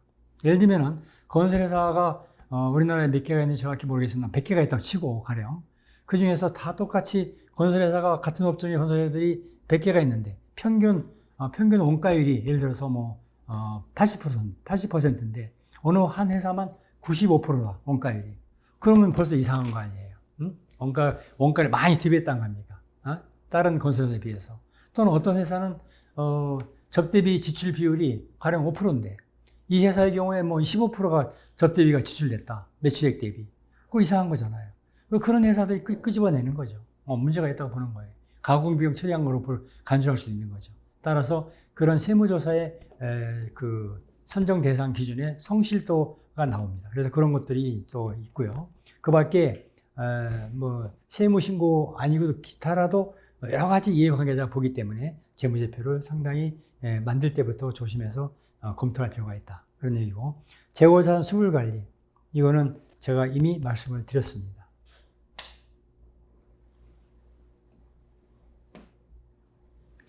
신규 사업 프로젝트 수행 단계별 사전 검토. 프로젝트 수행하기 전에 미리 검토를 하는 얘기죠. 아까 제가 설명했던 모 기업의 그룹의 리조트 사업 할 때처럼 그렇게 이미 진행한 상태에서 하지 말고 사업하기 전에 관련된 세금이 얼마나 있을 것이며 그거를 절세하려면 어떻게 해야 될 것이냐. 방안이 있는가. 그런 거를 사전에 면밀히 검토할 필요가 있다. 그래서 이런 단계. 그 다음에 연간 납부 세금의 타당성 검토. 아까 어느 외국 기업의 사례를 말씀드렸죠. 그 기업의 사장처럼 내년도 사업 계획을 검토해보면서 거기에 예상되는 세금이 과연 뭐가 있는지 그거를 미리 검토할 필요가 있다. 그 다음에 실물 흐름과 금융 흐름의 상호 연결성. 이거는 실물 흐름이라는 거는 물자 흐름입니다. 상품이라든지 제품이라든지 원재료라든지 이런 물품의 흐름을 실물 흐름이라고 볼 때 금융 흐름은 그 대가로 줘야 될 돈, 받아야 될 돈, 돈의 흐름입니다. 근데 이게 중요한 거는요. 이게 물자가 방향을 이렇게 간다 그러면은 자금은 이렇게 들어옵니다. 그죠? 반대죠. 물자가 제품이 나가면은 거래처 나가면 거래처 돈이 들어오잖아요. 그러니까 물자의 흐름과 돈의 흐름은 반대입니다. 또 하나는 흐름도 반대일 뿐만 아니라 양이 이만큼 나갔는데 회수는 이만큼 될 수 있고 반대의 경우 이번 달 이만큼 나왔는데 지난달 못 받은 거 합해서 이만큼 받을 수 있어요. 이런 식으로 물자의 양과 돈의 양이 흐름도 반대일 뿐만 아니라 금액도 일치가 안 돼요. 또 세 번째는 시기가 일치가 안 돼. 시기. 내가 오늘 줬는데 상품을 매출했는데 돈은 언제 받냐? 대금은 언제 받냐? 다음 달에 받을 수 있잖아요. 예를 들면 시기가 일치가 안 돼. 그래서 이런 양, 시기, 방향 이게 다 일치가 안 되기 때문에 결과적으로 이 관리를 잘해야 돼. 관리. 그래서 여기에 나온 것처럼 그 매출 채권 이런 관리를 기업 경영자 입장에서 볼 때는 회수 가능성, 회수할 수 있느냐, 회수가 늦을 이유가 뭐냐 이런 거를 장부를 통해서 분석해보고 관리를 해줘야 된다. 또 과연 있느냐? 예를 들면 이런 경우가 있습니다. 외상채권, 외상거래처로서 돈을 받아가지고 그 관리자가 일부 자기가 쓰고 입금 시기를 늦추는 경우도 있어요. 예를 들어서 A거래처 담당 영업사원이 관리자가 매출 대금을 예를 들어서 1억을 받았다. 근데 오늘 해서 입금해줘야 되지 않겠어요? 근데 그거를 당장 급한 일이 생겼어. 1억을 자기 개인 목적에 썼어요. 그러나 갚아야 되지 않겠어요, 회사에? 그러다 보니까 한 달 후에 갚았다, 가령. 그거를 경영자가 일일이 다 확인하기 전에는 그걸 해서 상대방 회사가 갚았는지 안 갚았는지 알 수가 없잖아요. 그러면 그거를 그만큼 기간이 연장돼서 입금되는 경우도 있고, 경우에 따라서는 횡령을 하고 또 사라지는 경우도 있고, 여러 가지 문제가 있습니다. 그래서 이 관리를 잘 할 필요가 있다. 아까 같이 처음에 받은 시기와 해서 입금한 시기가 다른 경우를 우리가 카이팅이라고 해요. 카이팅. 연 날리는 것처럼 일치가 안 되는 거예요. 그 다음에 전문가 집단 활용. 이건 몇 번 강조드렸습니다.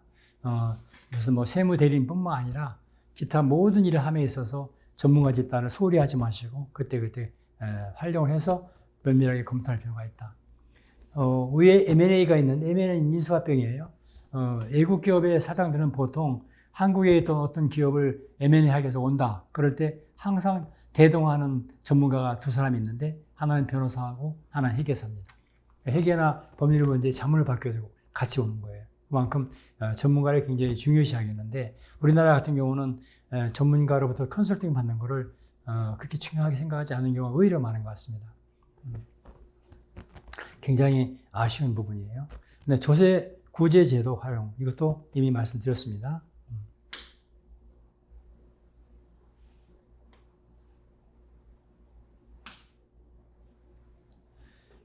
이제는 증빙관리입니다. 아까 제가 회사의 증빙관리가 상당히 중요하다 말씀을 했는데 그 증빙관리에 관련해서 적격증빙에 대해서 조금 말씀드릴까 합니다. 적격증빙.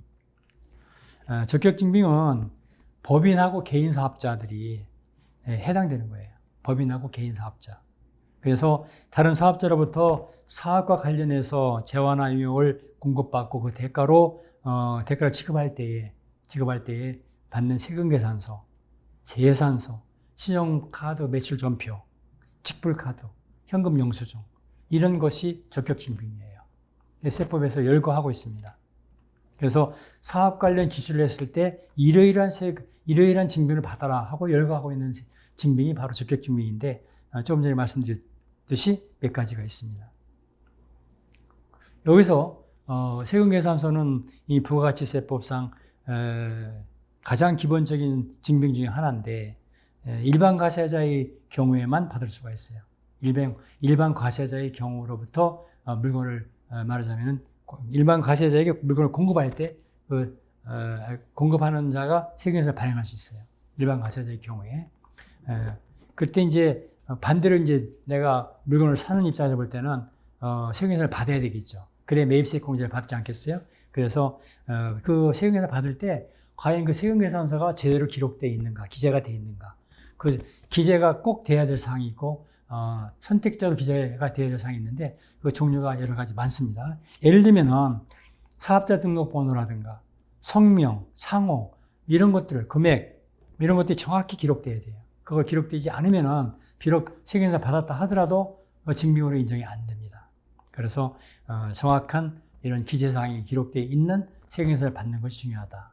만약에 이런 세금계산을 받지 않고 만약에 거래를 했다. 그럴 경우에는 그 가산세가 부과가 되는데 매출하는 입장에서 볼 때는 내가 판 금액의 1%, 공급가액 1% 가산세가 부과되고 만약에 매입자, 세금계산 받지 않고 만약에 매입을 했다. 그럴 때는 매입세 공제가 안 되죠, 당연히. 이런 불이익이 있습니다. 그래서 세금계산서가 첫째가 중요하고요.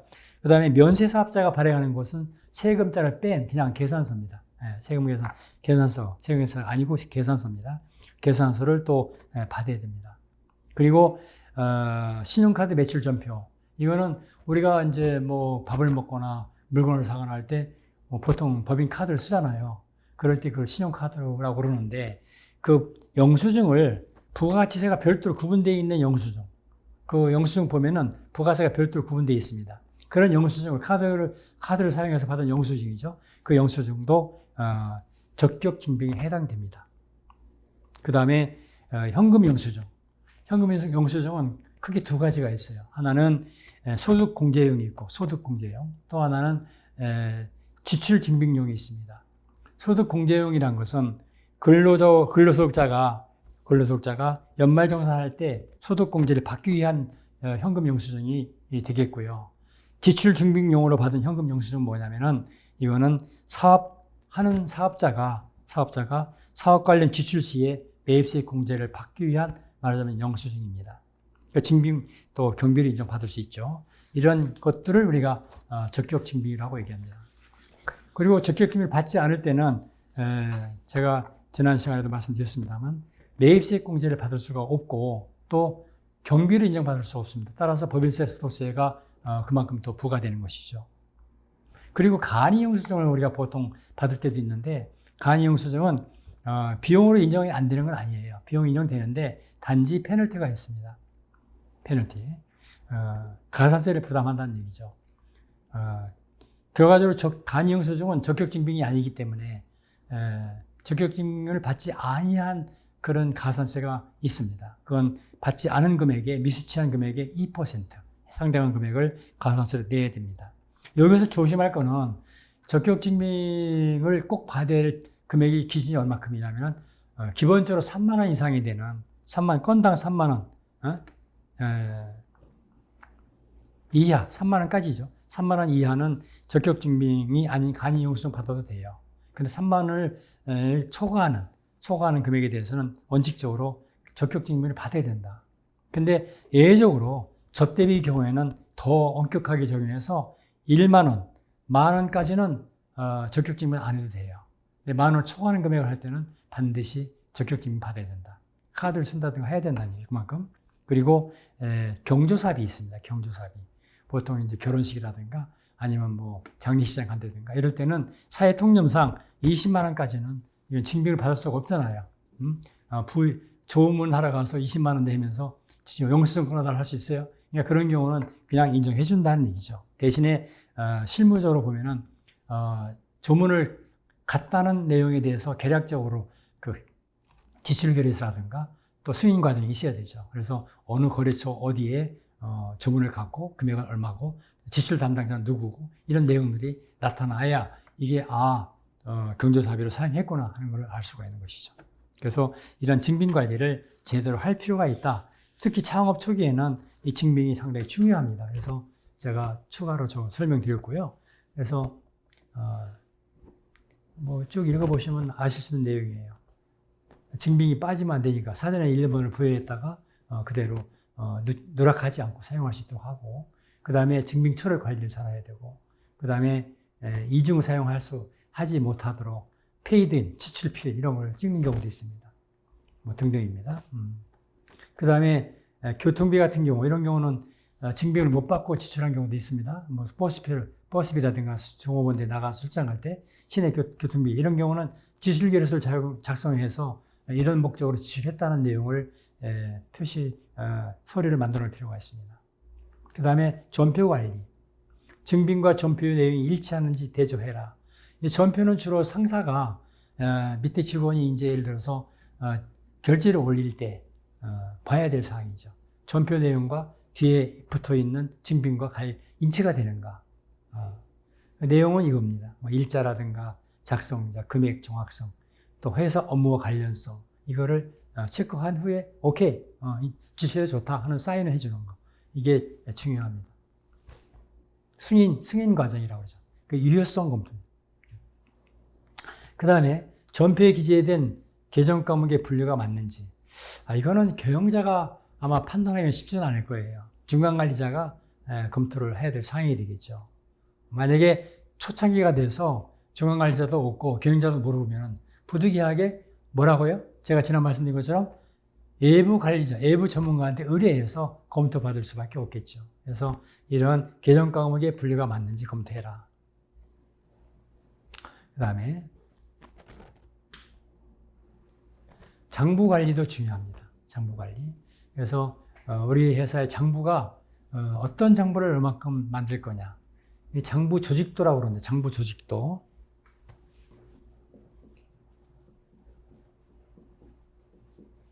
장부를 조직하는 걸 또 해야 됩니다.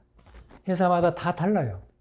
뭐 주요부가 있고, 주요부가 있고, 보조부가 있고, 또 원장, 보조원장, 수불부, 또 고정사단 대장 등등, 매출처, 거래처 원장 등등 회사의 목적에 맞게끔 장부 조직을 해야 돼요. 그래서 그거를 기록 유지하고 보관해라. 그런 얘기고, 보존기간은 법정 신고 기간이 지나면 또 5년간, 최소한 5년간 보관해라는 얘기고요. 요즘에는 문서로 된 장부 말고도 전산 처리한 장부도 인정을 받고 있기 때문에 그 점도 참고로 알고 계시기 바랍니다.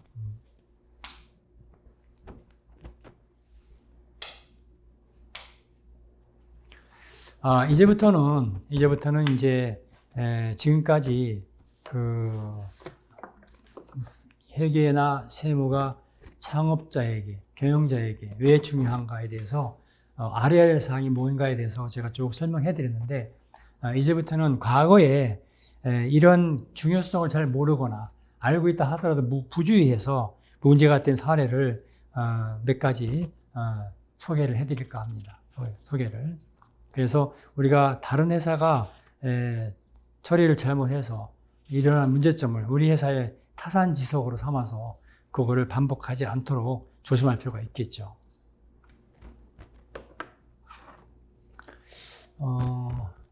요거 P호텔이라고 했는데, 강남에 있는 호텔입니다. 어느 호텔이라고 얘기를 할 수가 없어요. 유명한 호텔인데, 제가 감사를 하기 위해서 호텔에 방문했더니 감가상각방법을 정액법을 쓰고 있더라고요. 정액법. 전문 용어라 돼서 좀 말씀드리기가 그런데, 감가상각이 뭔지 말씀드리면은,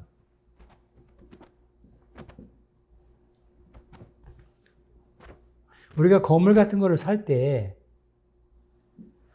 예를 들어서 10억짜리 건물 샀다. 그러면 이 10억짜리 건물을 사면은 이 자산으로 처리가 돼, 자산.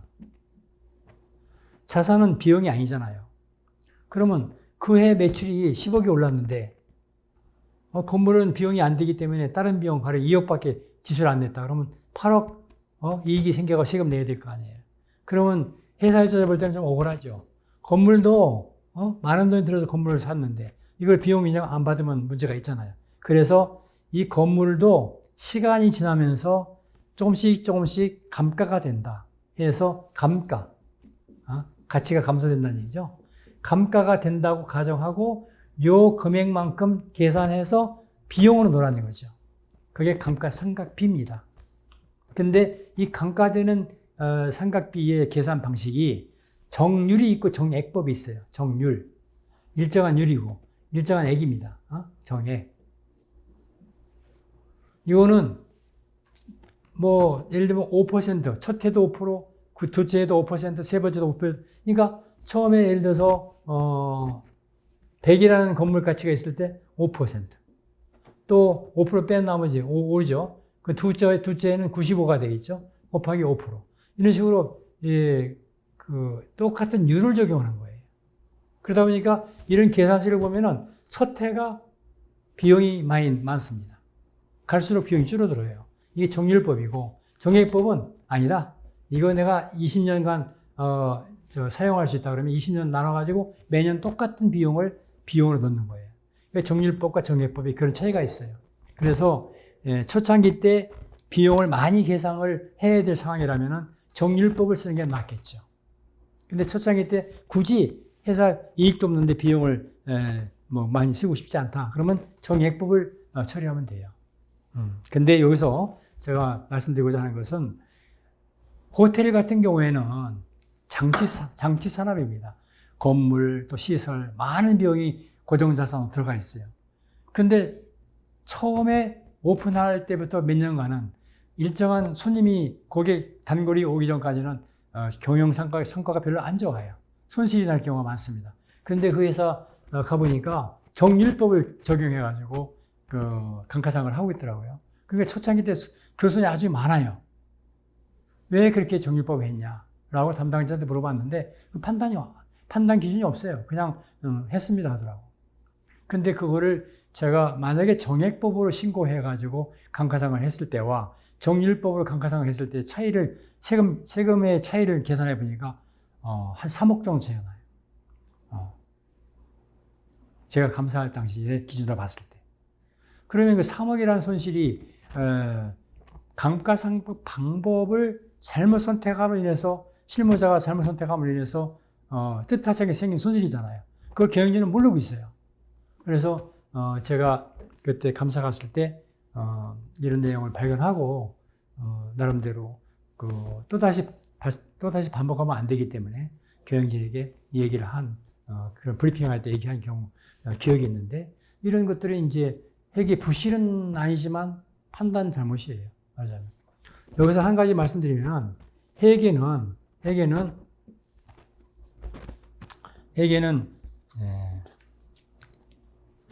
사실인가? 회계는 사실인가? 하는 문제가 있습니다. 아마 사실이라고 생각하는 분이 대부분 있게요. 사실을 기록하는 게 회계 아니냐, 어카운팅. 어카운팅은 사실이다.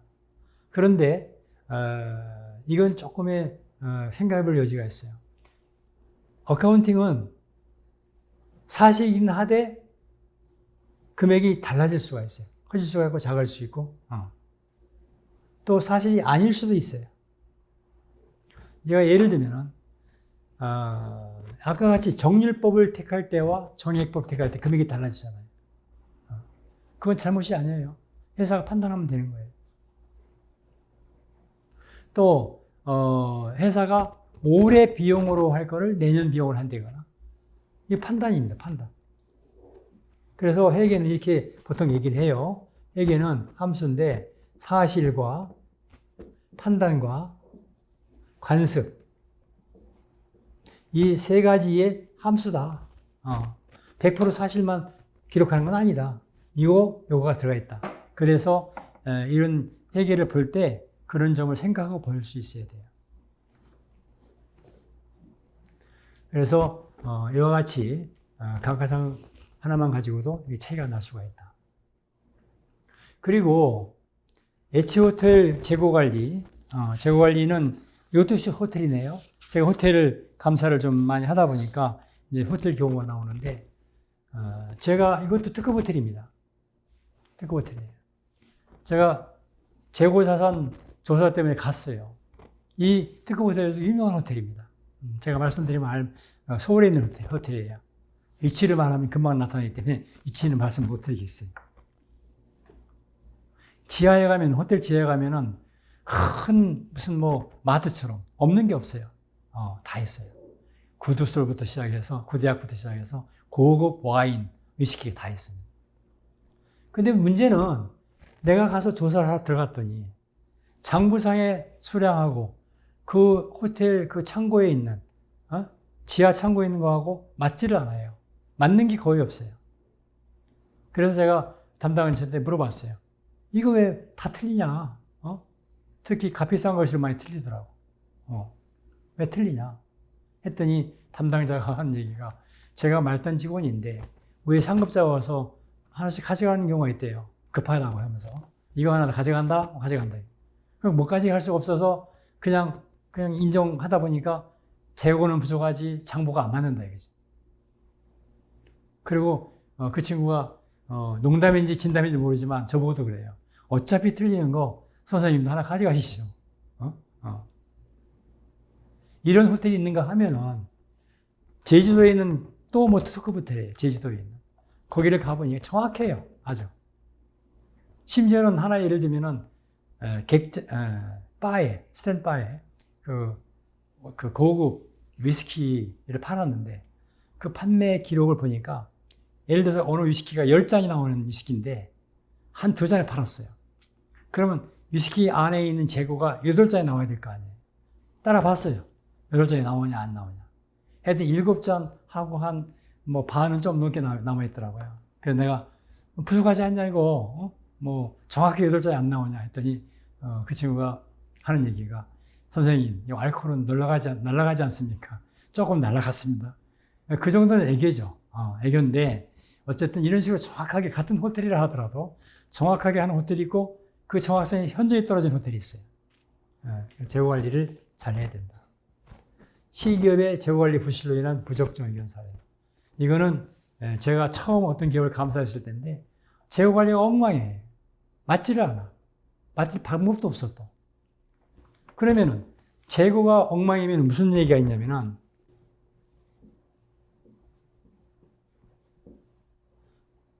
매출에서 원가 플러스 각종 비용에서 이익이 나온다 했잖아요. 단기 순이익이. 그러면은 이 원가가 재고가 올라가고 내려감에 따라서 원가도 올라가고 내려간다고 그랬잖아요. 가장 중요한 게 원가인데 재고 관리를 알 수가 없어요. 관리 상태를. 그 원가를 알 수가 없다는 얘기거든. 그리고 이익도 알 수가 없다는 얘기예요. 사실은. 회사가 제시하는 이익이 과연 정확한 거냐 아니냐. 이거 알 수가 없어요. 그래서 우리가 결과적으로 부적정 의견을 낸 사례가 있습니다. 그러면 회사는 굉장히 데미지가 크죠. 부적정이 나오게 되면 은행 거래 문제가 생기죠. 또 요즘에는 세무당국에서도 의견 거절 부적정 나오는 기업에 대해서는 세무조사를 우선적으로 선정한다고 하는 얘기를 들었어요. 왜냐? 그 기업이 문제가 생기기 전에 과세 채권을 확보해야 되기 때문에. 그래서 굉장히 여러 가지로 문제가 얕게 됩니다. 그리고요, 이건 여담입니다만 요즘요, 새로 회사를 들어가려고 하는 새로운 사원들이 뭐 경쟁사원도 포함해서 회사를 선택할 때 사장은 모르는 가운데 본인의 기업의 재무제표를 보게 됩니다. 따라서 이 기업 뭐 자금도 넉넉하고 수익도 많이 나오고 매년 보니까 성장도 높네. 오케이, 내가 평생 바쳐서 일할 직장으로 생각하고 지원합니다. 근데 들여다보니까 부채도 높고 수익도 없지, 뭐 매출도 자꾸 떨어지지. 그런 회사를 누가 들어갑니까? 따라서 재무제표가 그만큼 중요한 겁니다. 그런데다가 더불어 뭐 부적정을 받았다? 그러면 있던 직원도 나오려고 할 거예요. 이게 굉장히 중요한 거죠.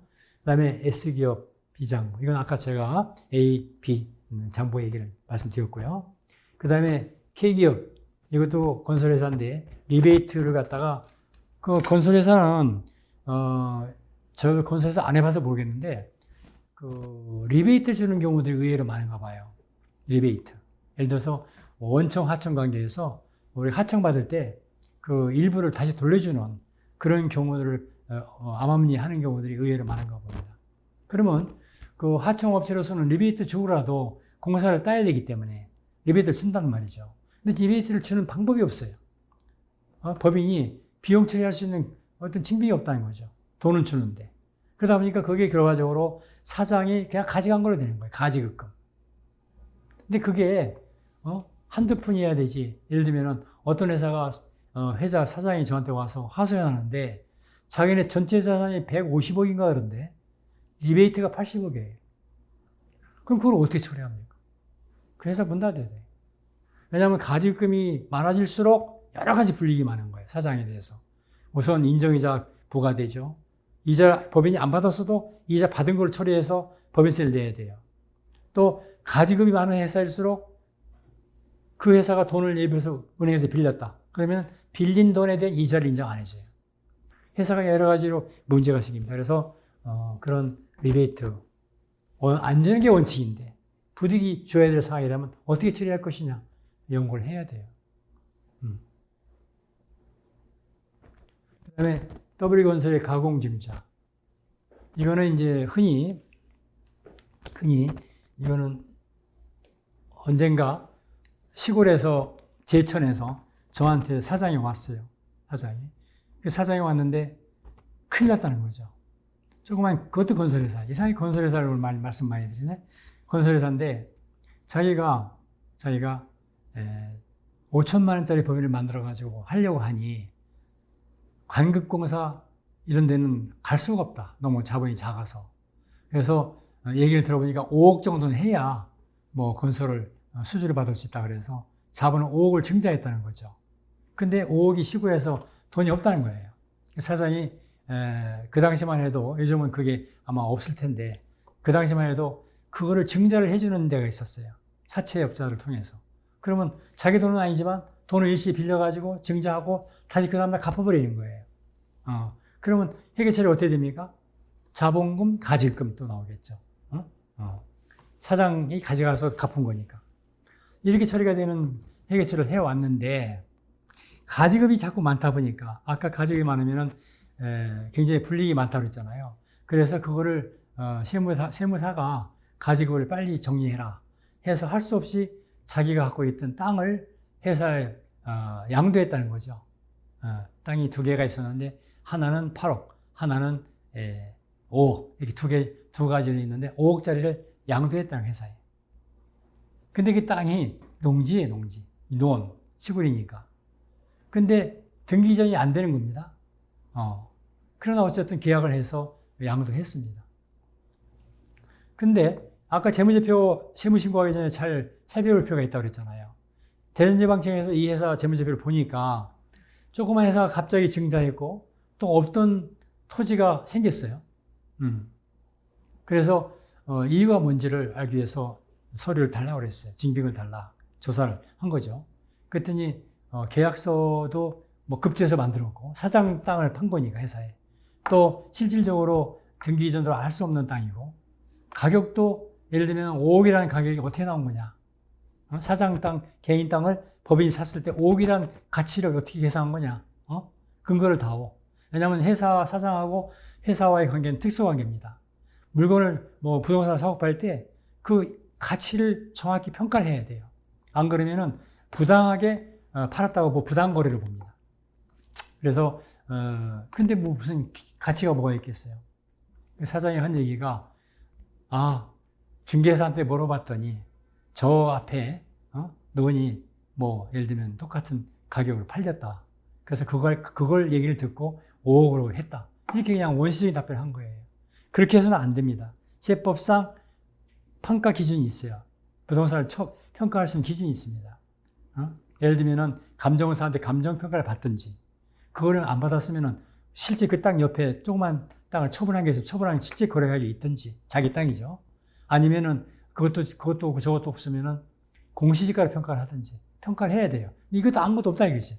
그러니까 공시지가로 평가를 해보니까 1,800만 원인가밖에 안 돼. 논이. 그러면 5억으로 처분했다고 했는데 1,800만 원밖에 평가가 안 되는 땅을 5억으로 올려놨으니 이거 문제가 심각한 거잖아요. 그래서 결국 어떻게 처분을 받았냐. 5억 빼기 1,800만 원. 4억 8,200만 원. 그죠? 그거는 사장이 부당하게 법인으로부터 가져간 거다. 상해 처분이다. 그래서 소득세가 몇 억이 나온 거예요. 시골에서 조그만 건설 하는 사람이 무슨 돈이 있겠어요. 그것 때문에 저한테 와가지고 담당 세무사하고 저한테 같이 와가지고 상당히 참 곤란한 점에 빠져가지고 문 닫기 직전에 왔는데 다행히 그 당시 어떤 그 헌법재판소에서 위헌 판결 나온 걸 제가 근거를 찾아가지고 그분의 경우에는 구제가 됐습니다. 구체적으로 말씀드리면 길어지기 때문에 그 정도만 말씀드리고 어쨌든 이런 가공증자 해서는 안 돼요. 그 다음에 비벤처기업 회계오류. 이거는 개발비를 회사가 상장하기 위해서 들어가는 모든 비용들 초기에 손실이 많이 나니까 비용을 개발비라는 자산으로 처리했는데 그 자산이 다 부인된 거죠. 회계감사 받다 보니까. 그래서 상장도 못했어요. 그래서 회계 처리를 잘 해야 된다는 얘기고 그 다음에 그 밖에도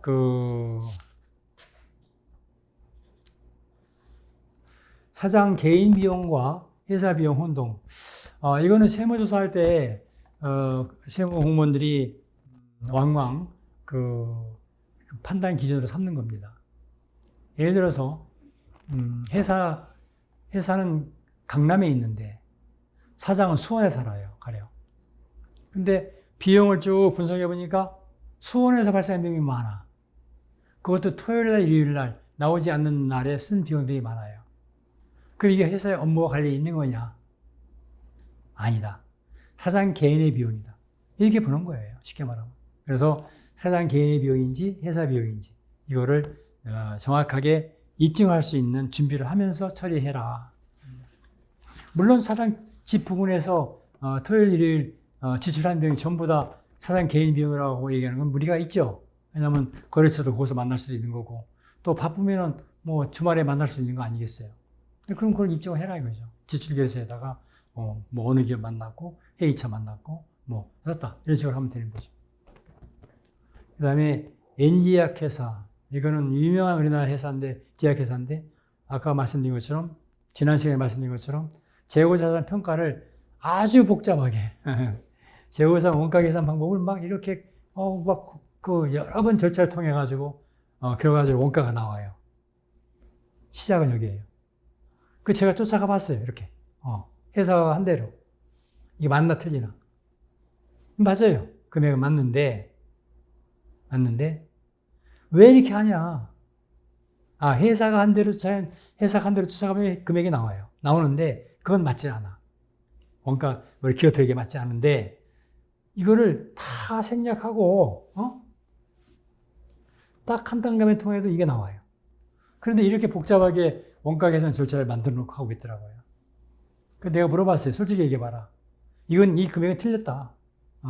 근데 왜 이렇게 이거를 갖다가 틀린 금액을 만들어내면서 굳이 이렇게 했냐 했더니 선생님께는 제가 정직하게 말씀드리겠습니다 하면서 하는 얘기가 이렇게 복잡하게 해놔야 세무사 받을 때 공무원들이 쫓아갈 수가 없다는 거지.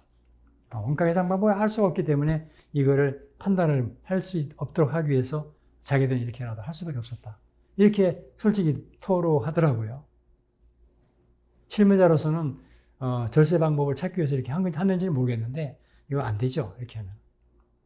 그래서 이렇게 머리를 써가지고 절세를 하려고 하는 그런 탈세죠. 탈세. 그런 경우들도 있습니다. 그 다음에 D제약회사 매출거래처 관리부실. 이거는 회계하고는 직접 관련이 있는 건 아닙니다만 크레딧 리미트.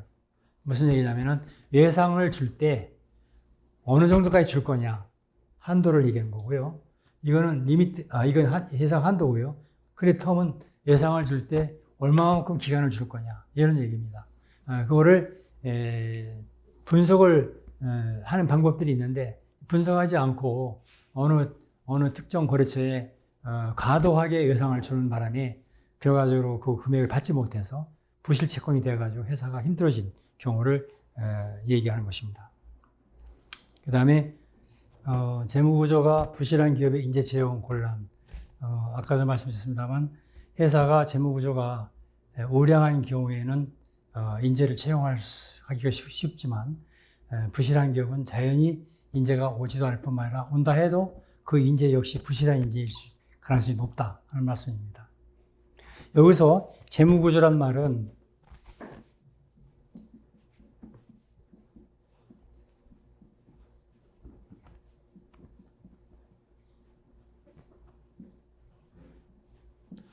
가장 일반적으로 이 재무구조를 얘기할 때는 대차대표 구조와 손익계산서 구조를 얘기합니다.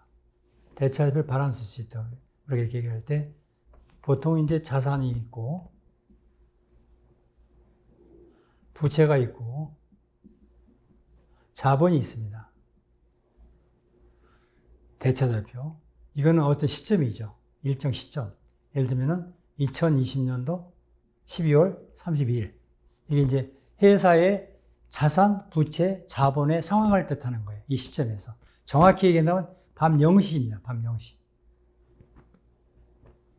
그래서 재무구조가 보통 얘기할 때 이걸 판단할 때 크게 판단하는 방법이 자산구조 1, 자본구조 2, 유동성 자본구조 3, 고정성 자본구조 4 이렇게 크게 네 가지로 분석해 봅니다. 자산이 이제 유동자산, 고정자산, 투자자산 이런 자산이 있는데 대체적으로 고정화된 자산보다는 유동한 자산이 좀 많이 있는 것이 구조상 좋다 이렇게 얘기를 합니다. 그래서 자산 구조를 따지게 되고요. 물론 업종별로 차이가 있습니다. 장치산업 같은 경우는 고정자산이 당연히 많겠죠. 그래서 제일 먼저 자산의 구조, 자산 구조. 이건 부채와 자본을 그냥 자본이라고 그래요. 부채를 뭐라고 그러냐면 타인 자본이에요. 타인. 외부로부터 받아온 자본이다 이거죠. 이거는 자본은 자기가 조달한 자본이다. 그래서 합해서 그냥 자본이라고 그래요. 자본. 총자본. 그럴 때 이 부채와 자기 자본의 비율을 가지고 따지는 게 보통 이제 자본 구조. 제가 첫 시간인가 말씀드렸지만 보통 2대1의 법칙. 맞아요. 부채가 2, 자본이 1. 부채와 자본의 구조를 이제 두 번째 자본 구조라고 볼 수 있고요.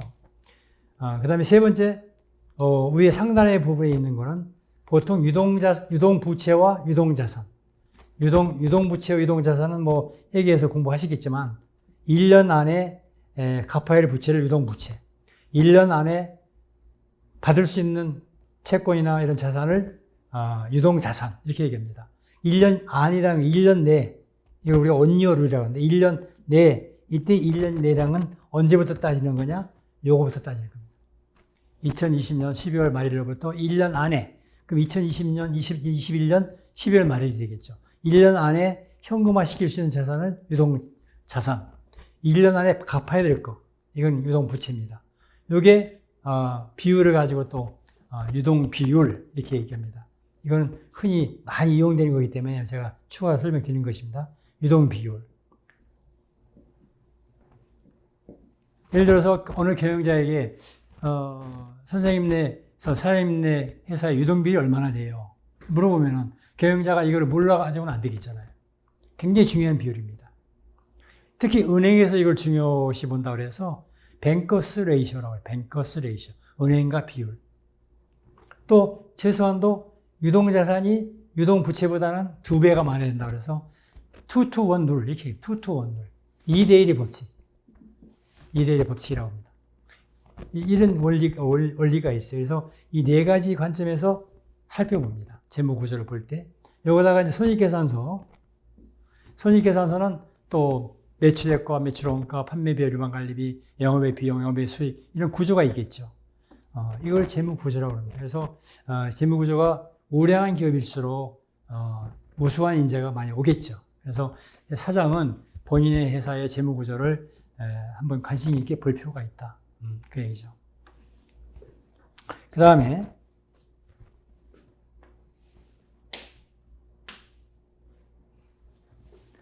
오상사 영업사원의 예상채권 카이팅. 카이팅은 제가 말씀드렸죠. 이거는 이제 예상대금을 회수한 사원이 바로 입금하는 게 아니라 일부 자기가 쓰고 나서 일정 기간 후에 회사에 입금하는 거예요. 입금을 하는데 기간 차이가 있는 거죠. 그 기간 동안 회사는 손해죠. 일찍 왔으면 여러 가지 쓸 수 있는데 못 쓰니까.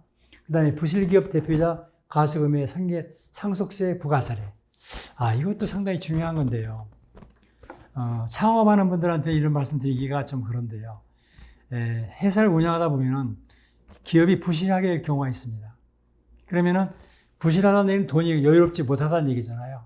그럼 여유롭지 못한 돈을 그러나 기업은 운영해야 되고 할 수 없이 사장이 자기 돈, 가족 돈, 친척 돈, 친구 돈 해서 돈을 끌어오게 됩니다.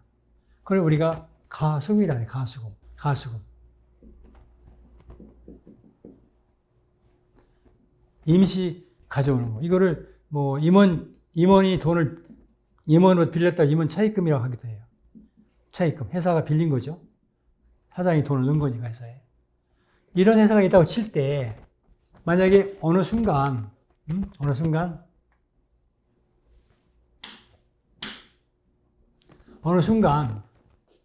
이 부실기업 대표자가 회사 경영하다가 문제가 생겨서 사망을 했어요. 그러면은 이게 굉장히 문제가 돼요. 가수금은 사장 입장에 볼 때는 채권이자 회사에 대한 채권이잖아요. 근데 회사는 부실한 회사예요. 채권을 갚을 수가 없어. 그런 상태에서 사장이 죽었어요. 그러면은 상속이 일어나게 되는데 사장 입장에 볼 때는 회사가 비록 부실하지만 자기 회사이긴 하지만 회사에 받을 채권이 있는 거예요. 그 채권이 상속이 된단 말이죠. 자녀들한테. 그럼 자녀들은 그 가공에, 이제 가공은 아닙니다만 받을 수 없는 채권이 상속재산에 들어감으로 인해서 상속세를 내게 됩니다. 그러면은 받을 수 있는 재산은 없는데 세금만 많이 낸다. 따라서 자손들에게 큰 문제를 일으키게 하는 그런 원인이 됩니다. 그래서 부실기업 대표자의 경우에는 가수금을 만약에 부득이하게 가수금이 발생한다 하더라도 본인 건강 사정이 안 좋다. 그러면은 그거를 가수금으로 놔둘 게 아니라 차라리 가수금을 포기하는 게 나아요. 그래서 채무 면제하겠다. 내가 회사로부터 빌려준 돈을 안 받겠다. 이렇게 하면은 가수금이 없어지잖아요. 그죠? 그러면 부실한 채권이 자손들한테 상속될 이유가 없잖아. 근데 그거를 그냥 놔두고 사망했다 할 경우에는 자손에게 큰 누를 끼치게 된다. 조심해야 된다. 그 다음에 출장비 지급 오류. 이거는 뭐 일반 기업들이 많이 일어나는데 만약에 영업사원들한테 출장비를 과도하게 줬다. 규정에 어긋나게 줬다. 또는 규정에 없는 걸 줬다. 실질적으로 그런 사례들이 많아요. 영업사원들한테. 그럴 때 그거는 결과적으로 세무서하게 되면은 해당 직원의 보너스로 인정되는 경우가 있습니다. 그래서 항상 출장비든 뭐든 줄 때는, 종업원에게 줄 때는 그 근거에 의해서 규정에 맞게끔 지급하는 게 낫겠다. 비용 지출 시 업무 유관 무관. 제가 업무 유관 무관은 굉장히 중요한 부분이라고 말씀드렸죠. 넘어가겠습니다. 개인기업 법인전환. 이것도 방법이 두 가지가 있다고 말씀드렸는데 그 방법이 잘못 적용하는 바람에 세금 추징된 사례가 있습니다. 이것도 중요한 사례이긴 한데 시간 관계상 넘어가겠습니다. 마지막으로 대손 상각 시점의 실기로 인한 세금 손실. 이거는 채권 중에서 받을 수 없는 채권이 있을 때 이거를 대손 처리하는 경우가 있습니다. 대손 처리. 회계에서 이미 배우시겠지만 한 번 더 말씀드리면 대손. 이거는 받지 못하는 채권이에요. 이거를 비용 처리하는 과목이 대손 상각이에요.